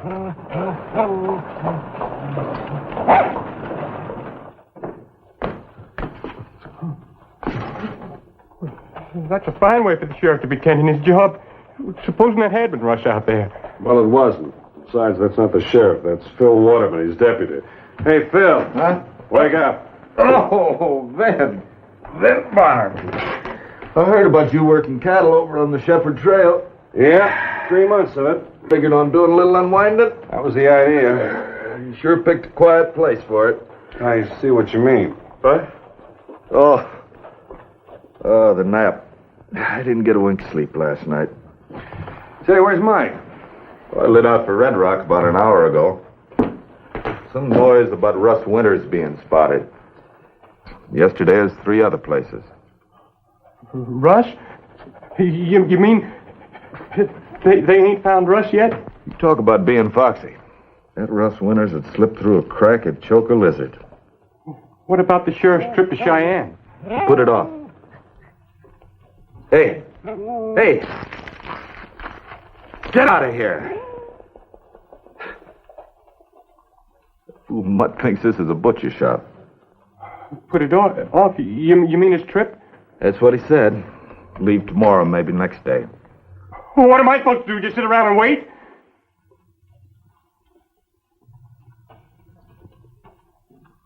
Who's your friend, Vint? Thought you knew. This is Wilbur English. Ah. Well, so that's Wilbur English. Listen, Phil. Name's Mr. Waterman. Well, you got to understand. The sheriff promised he'd see that I got to Cheyenne. Which he will when he goes himself. What's he doing about it? He's out gallivanting around. Now, you looky here. Mike Preston said he'd take you to Cheyenne. He'll take you there. He ain't never gone back on his word yet, not even to no murder and... I forgot. You ain't no outlaw no more. You a public-spirited citizen. All right. You get yourself into that hotel across the street and you stay there. When the sheriff comes back, I'll tell him where you are. Ain't there no place for me here? I mean, back there? Cells are full.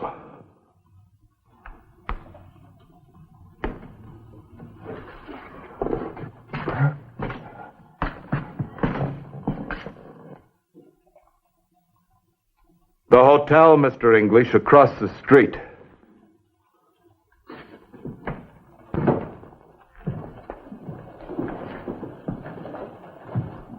How'd you ever get mixed up in anything like that? Kind of accidental. I bumped into him on the trail last night. Floyd Winters needed killing. There's no arguing that. I guess we all owe English something. Yeah, I suppose so. Say, the drought lit up around here yet? Why, sure. We got 2 new saloons since you was here. I didn't mean that. I want to get a bath. Oh, that. Well, you can go down to Daggett's 2 blocks down the street if you think you have to. I have to. See you later.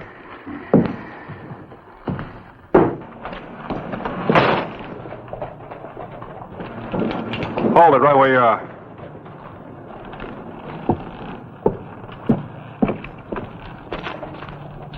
Take your hands out of my bag and keep hold of whatever you've got.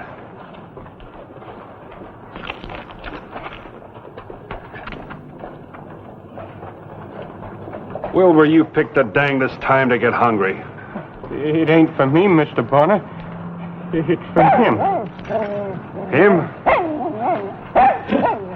Poor little fella.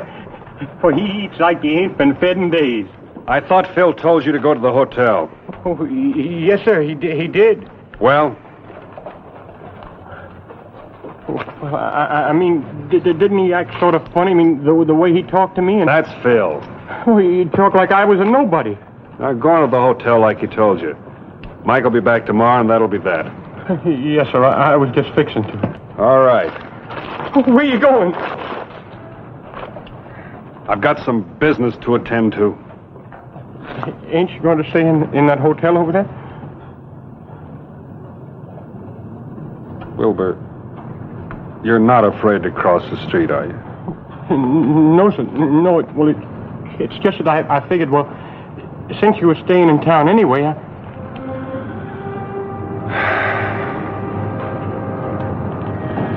Come on.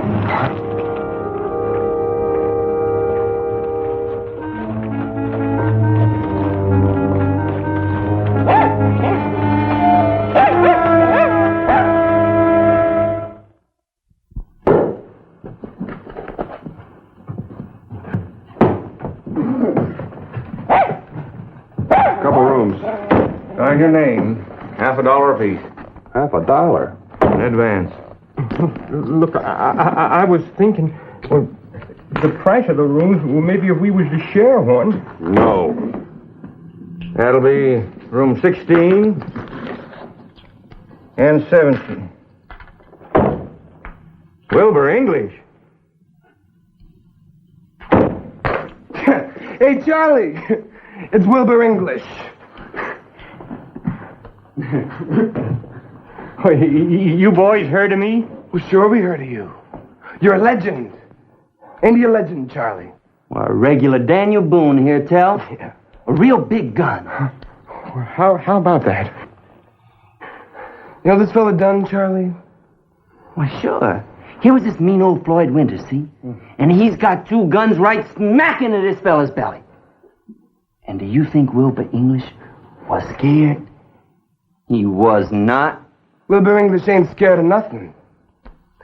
He just looked at old Floyd Winters right in the eye and he went smack.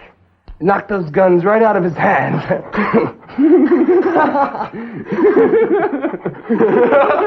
You fellas better not mess with me. You just find trouble. Sure. That's Vin Bonner. Sure. You hear what he said? That's Vin Bonner. Oh, yes, it is, and I'm Davy Crockett.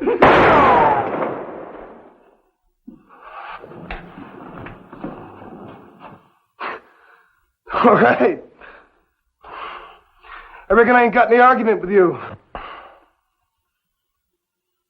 Come on, Wilbur.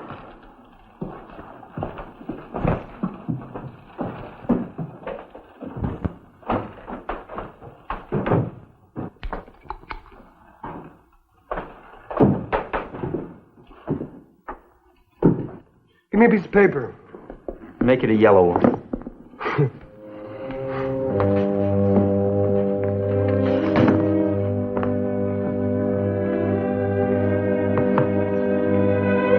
I finally got Wilbur settled down and don't think that didn't take some doing. Anyway, I was feeling kind of beat myself. That bath I needed, I could get that later. And I guess I must have been asleep about an hour when... Who is it? Me, Wilbur. Oh. Listen, I got to speak to you.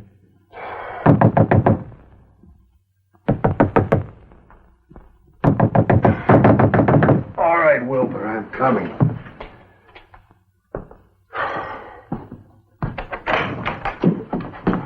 He's here, Mr. Bonner, in Single Pine. Who's here? Russ Winters, he's right here in town. Wilbur, you've imagined you've seen him a couple of times before, remember? You call this imagining thing? What is it? Go on, read it. You don't have much longer to wait, you yellow coward, Russ. Well? Where'd you get this? He slid it under my door. Did you see him? I didn't have to. Look, if Russ Winters were in town, he wouldn't waste any time sending you notes. He'd be calling on you personal. No, you see, that's just what he would do. He'd like nothing better than to just sit there and Wilbur, talk. if you don't let me get some...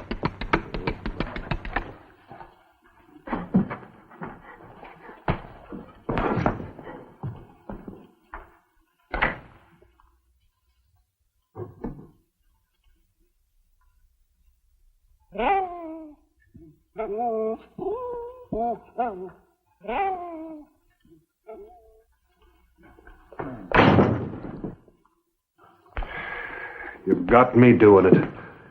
Jumping at sounds. I give you my word that note doesn't mean anything. It's probably those boys in the lobby. Yeah, but why? Well, I thought everybody would be grateful for what I'd done. They've been after Floyd for years, and here I go and do it for him. That's true. And now they act as if it were wrong, as if he was some kind of hero or something. Floyd Winters was no hero, I'll grant you that.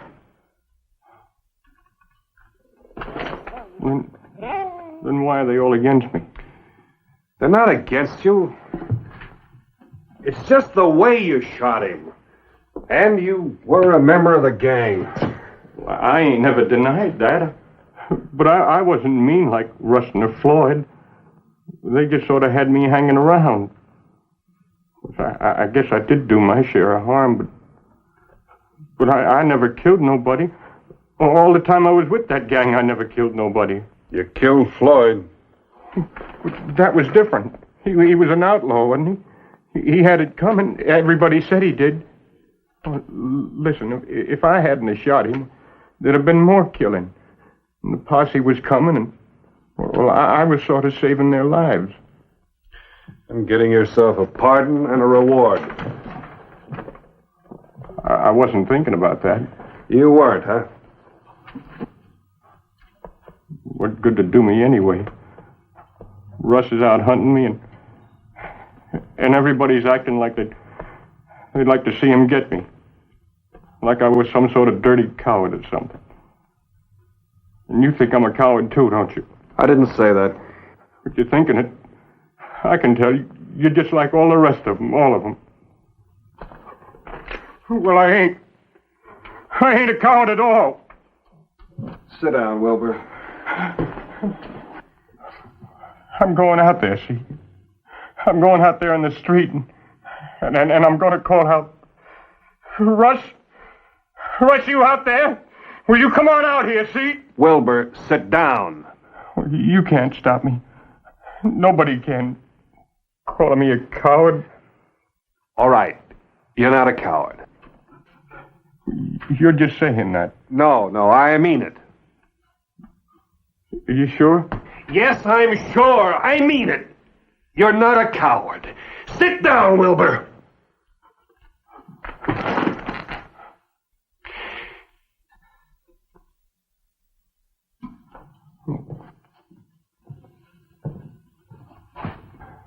Okay, except that...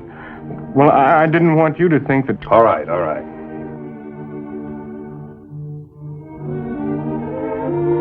Oh!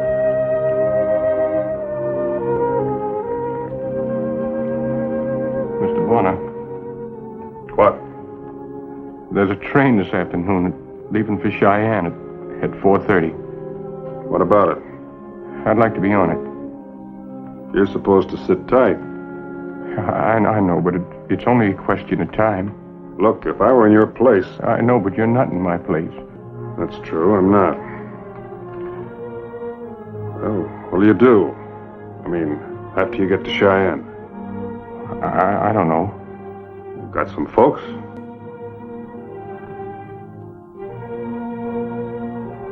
Place, maybe? Everybody's got a place. No, I never had.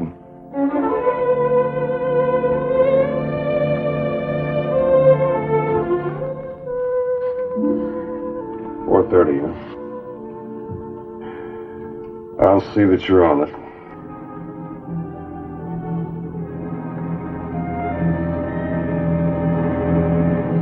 The way they tell it, the train was 20 miles up the line, just pulling out of Red Rock and gaining speed. Not many people had gotten on. Wilbur was sitting by the window looking out at the scenery. In a way, I was kind of sorry to see him go. Not that I'd gotten to like him or anything. Anyway, I reasoned that'd be the last I'd ever see of him. I was right. Because there he met Russ. Russ, listen, you gotta listen to me. It was either me or Floyd. The posse was coming and I was scared.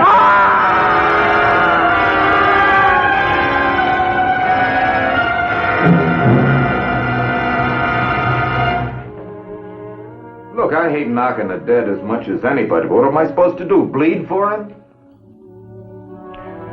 Guess you're right. I just can't figure you, Vint. I mean, a dirty little coward like that.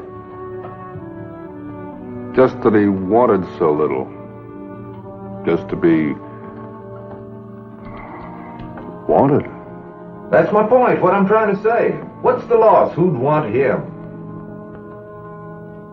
Who would at that?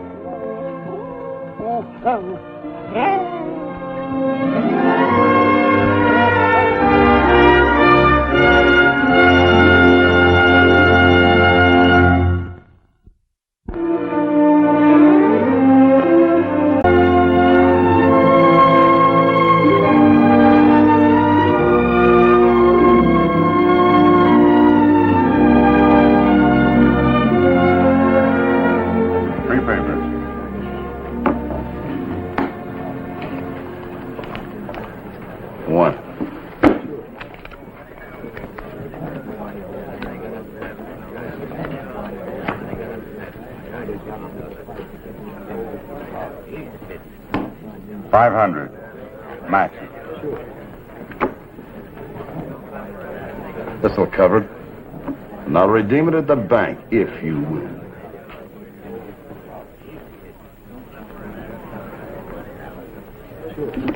Just made yourself a call, Mr. Jason. Beat it. That ain't possible. If you're looking for sympathy, you'll find it in the dictionary. Not this hand, Marlowe.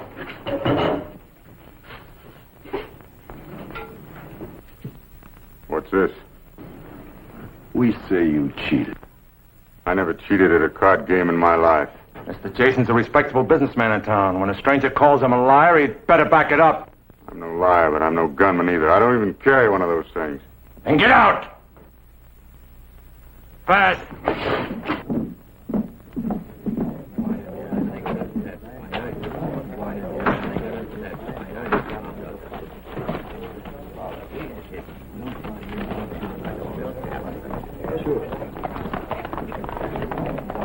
My diamond. That crook stole my diamond.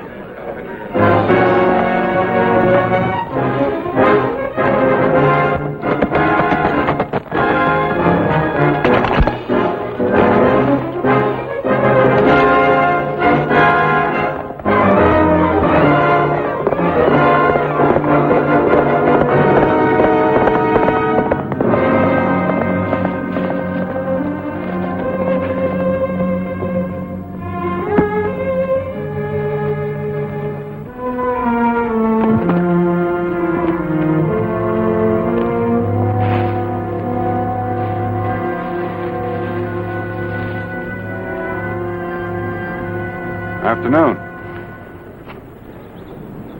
Afternoon. You look like a man with an appetite. Well, I ate yesterday morning, I remember. You're welcome to some beans. Thank you.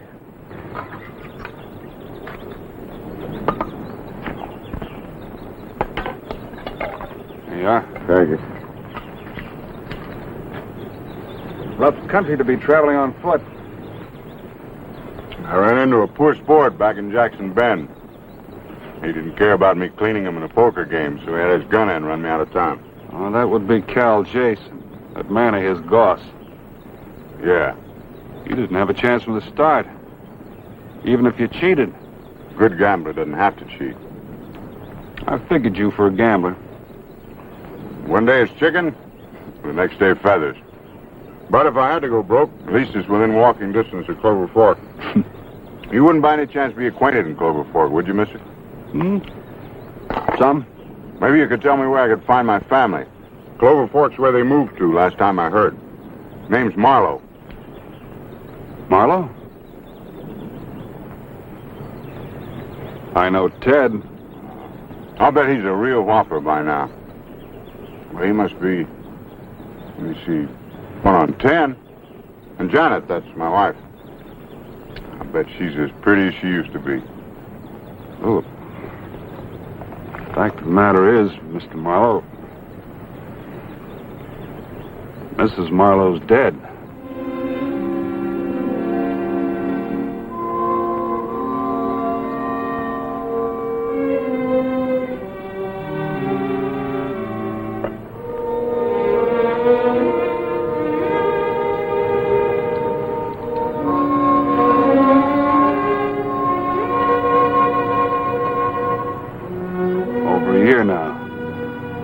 Pneumonia. Janet's dead? I don't relish being the one to tell you. Somebody should have notified you. I suppose I tried. I haven't been an easy man to reach. I didn't give Janet much of a life. I tried to settle down. Some men just aren't meant to stay put. Maybe you wouldn't savvy that. I savvy. Who's taking care of the boy now? Amy. Janet's sister? right. How's she managing? Your wife built up quite a little dressmaking trade. Amy took over. Boy helps out. Odd jobs after school. He's a nice boy. You'll be proud of him. Yeah. Yeah, sure.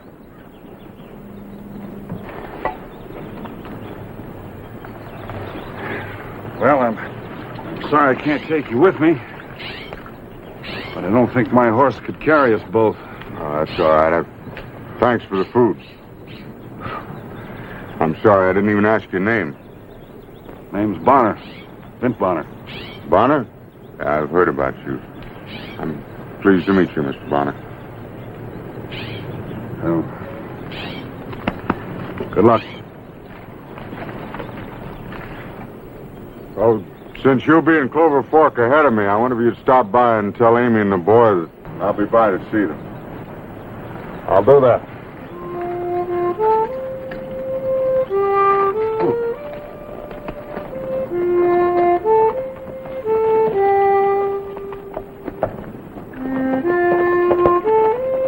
Howdy.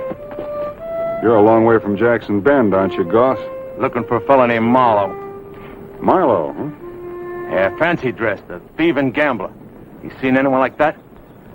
Yeah, I have. Where?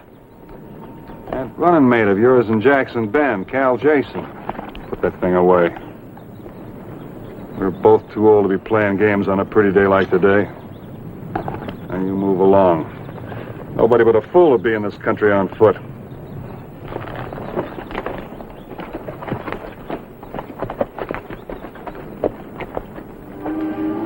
Vint, it just isn't fair for him to come here after 8 years. He is the boy's father. He was Janet's husband, too. But that didn't make any difference to him. He still has a right to see Ted. What'll it do to the boy? He thinks his father's dead. I know. When Janet was so sick, Ted wondered why his pa wasn't here to help her. What else could I tell him? I don't know. Mrs. Peters will be here most any minute for a dress fitting. Mr. Bonner! Ha ha! Whoa there, boy. I seen your horse Scar outside. Saw, Ted. I knew you were here after I'd seen it. And here's the black thread you asked me to bring on the way from school. Oh, Mr. Bonner, I can do that gun trick you showed me real good now. Good.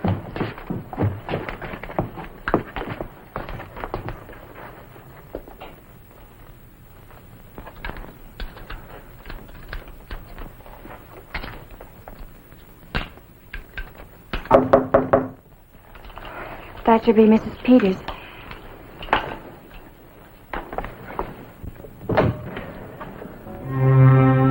Hello, Amy. Rafe. Aren't you going to ask me in? Or weren't you expecting me? He was expecting you, all right, but not so soon. Come in. Sodbuster gave me a ride on his wagon.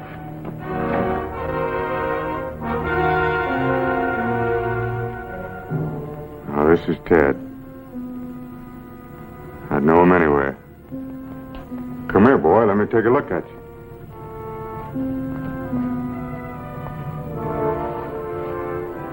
Yeah. Same eyes. Same color hair. I bet you don't know who I am, do you, Ted? Ted, I want you to meet a friend of mine. Mr. George Parker. He knew your father. Glad to know you, Mr. Parker. Well, now, just a minute, Bonner. Ted. Ted, it's time to go bring in the kindling. I'll be right back. Thank you, Vint. What kind of joke you pulling, Bonner? It's no joke, and it's better this way. You be Mr. Parker. To him, you're dead. So that's it. Well, I'm coming back to life. Nobody's going to keep me away from my own son. Just how do you fit into this, mister? Because I asked him to, that's how. Go away, Rafe. Leave us alone. Amy, I know how you must feel, but... You don't know how I feel. You couldn't. It wasn't pneumonia that killed Janet. It was you. She was in love with you, Rafe Marlowe. When you left that last time and didn't come back, that's what really killed her. I couldn't help myself. It wasn't that I didn't love Janet. Don't make Ted go through the same thing she did. Always wondering where you are, worrying about you. Please. Let him go on believing you're dead.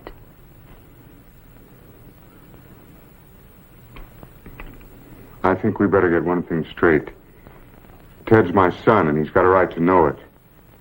And I'm going to tell him.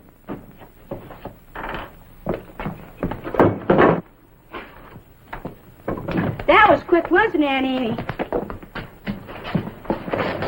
Tell me more about my father, sir. Go on.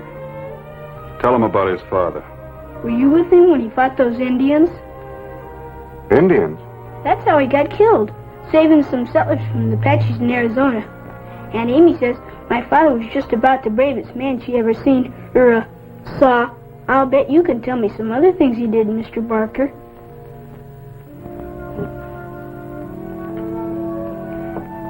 Your dad was quite a man, Ted. There'll never be another one like him. But,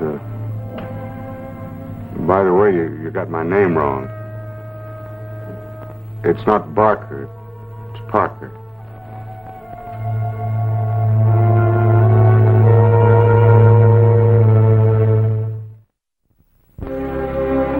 I got myself a room at the hotel and settled down in the lobby with the paper.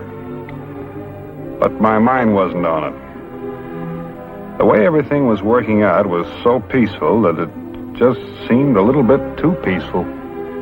Thanks, Bonner. What for? Oh, for making me think twice. So you decided to go on playing dead, huh? Sure.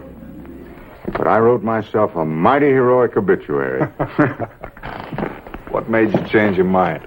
Oh, I don't know.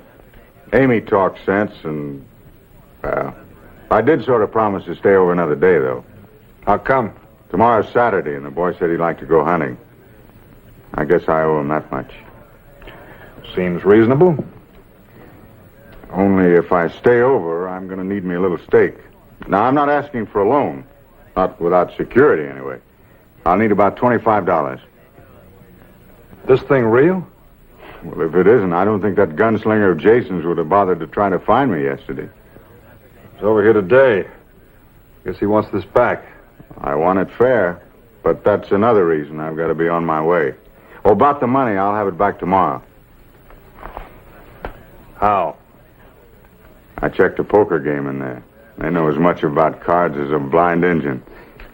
Ted sure has his heart set on going hunting. Well, like I said, it seems reasonable. And you keep this. No. Business is business. I'd rather you keep it anyway in case I get reckless. But I have a feeling this is my lucky night.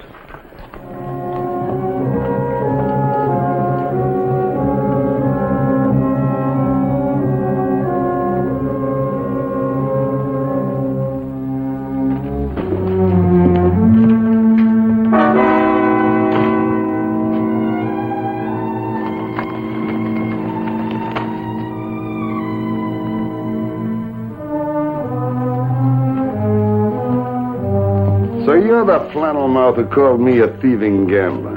Must have bit pretty deep for you to come all this way and tell me about it. Where's your friend Marlowe? He's got a $2,000 diamond of mine, and I intend to get it back. Must be the fellow you were talking about. I run into a kid who saw you sharing chuck with him. Well, it's a good thing you didn't stop for dinner. I only had beans enough for two. Where'd Marlowe go? I couldn't tell you that. You mean you won't?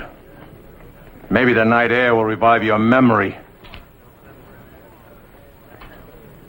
Outside.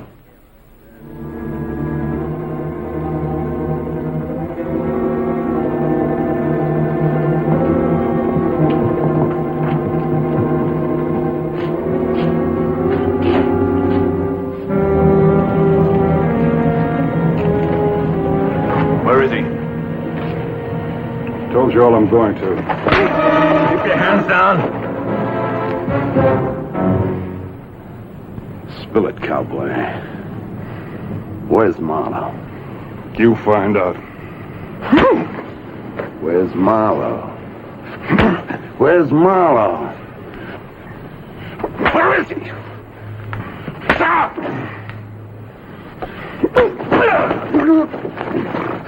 Let him go or you'll shoot. Go ahead, shoot. Now you do as I say or I'll break this man's neck. First, drop that gun. Stop him! Stop him!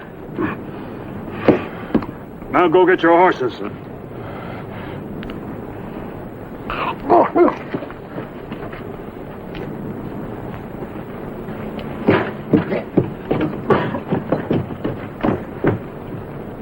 And don't stop till you get to Jackson Bend.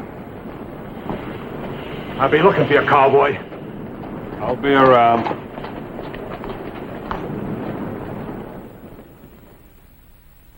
The money Marlowe had borrowed was waiting for me next morning, and I gathered he'd made a killing in the poker game.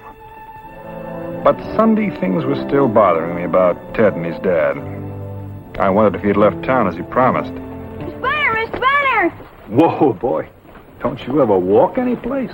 I saw you right in, but I guess you didn't see me. I've been wanting to find you. What can I do for you? About Mr. Parker. Don't tell me he's still in town. Yes, but I think he's going to leave in a few days. A few days? He told me he never stays in one place very long. Guess that's right. Well, when he goes, I'm going with him. You what? I ain't ever had so much fun in my whole life. Yesterday we went hunting. This morning I played hooky from Sunday school to go fishing with him. Only don't you tell Aunt Amy.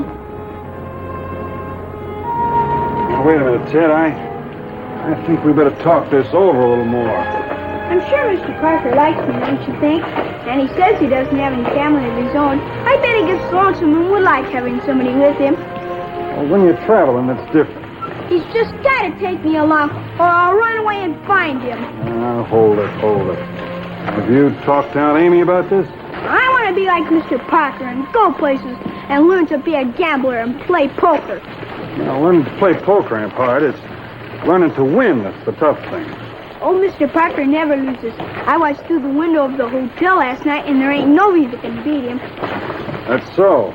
He's just about the nicest man I ever met, and he's a friend of my pa's, too. Does Mr. Parker know about this? No, I'm scared to tell him. I'm scared he'll turn me down. Will you ask him for me, Mr. Bonner? Don't you think you better talk to your Aunt Amy first? I know what she would say, and it wouldn't make any difference. I've already decided. All right, I'll tell Mr. Parker what you've decided. Meantime, you run along home. Tell your aunt I'll be over later. Okay. Settle down, get a job, make us a home. Then later on I could let him know I'm his old man. Yeah, you could do that. Yeah. Oh, what's the use of trying to fool myself? I couldn't do it for his mother. I couldn't do it for Ted either. I'd be rolling on inside of 6 weeks. He said he's going to follow you no matter what. He'll go back to Amy soon enough. You didn't. Well, he's not me. He's a lot like you. He thinks you're the greatest fellow that ever lived. Outside his pop, that is. You're his idol. All right, I'll get out of town tonight. Kid's got the longest memories. Even after you'd gone, he'd still want to be like you. Well, he can't. I want my son to do better than a gambling tramp like me. Nobody's got any use for broken glass. Same thing is true of broken idols.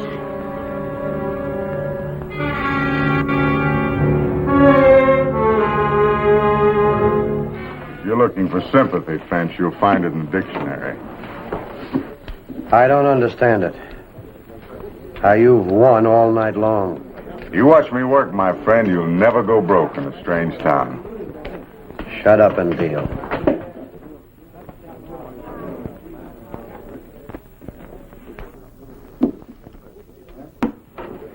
Ante up.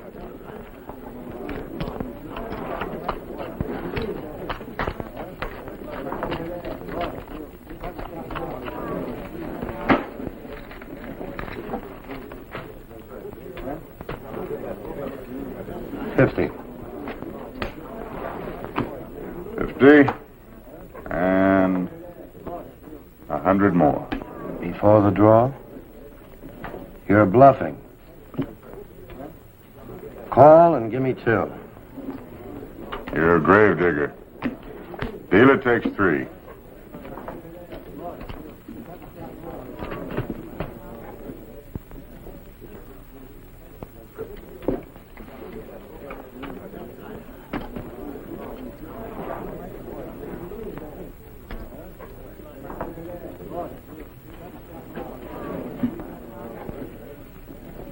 $200.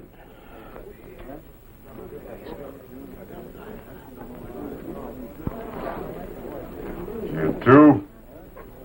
And raise you 500.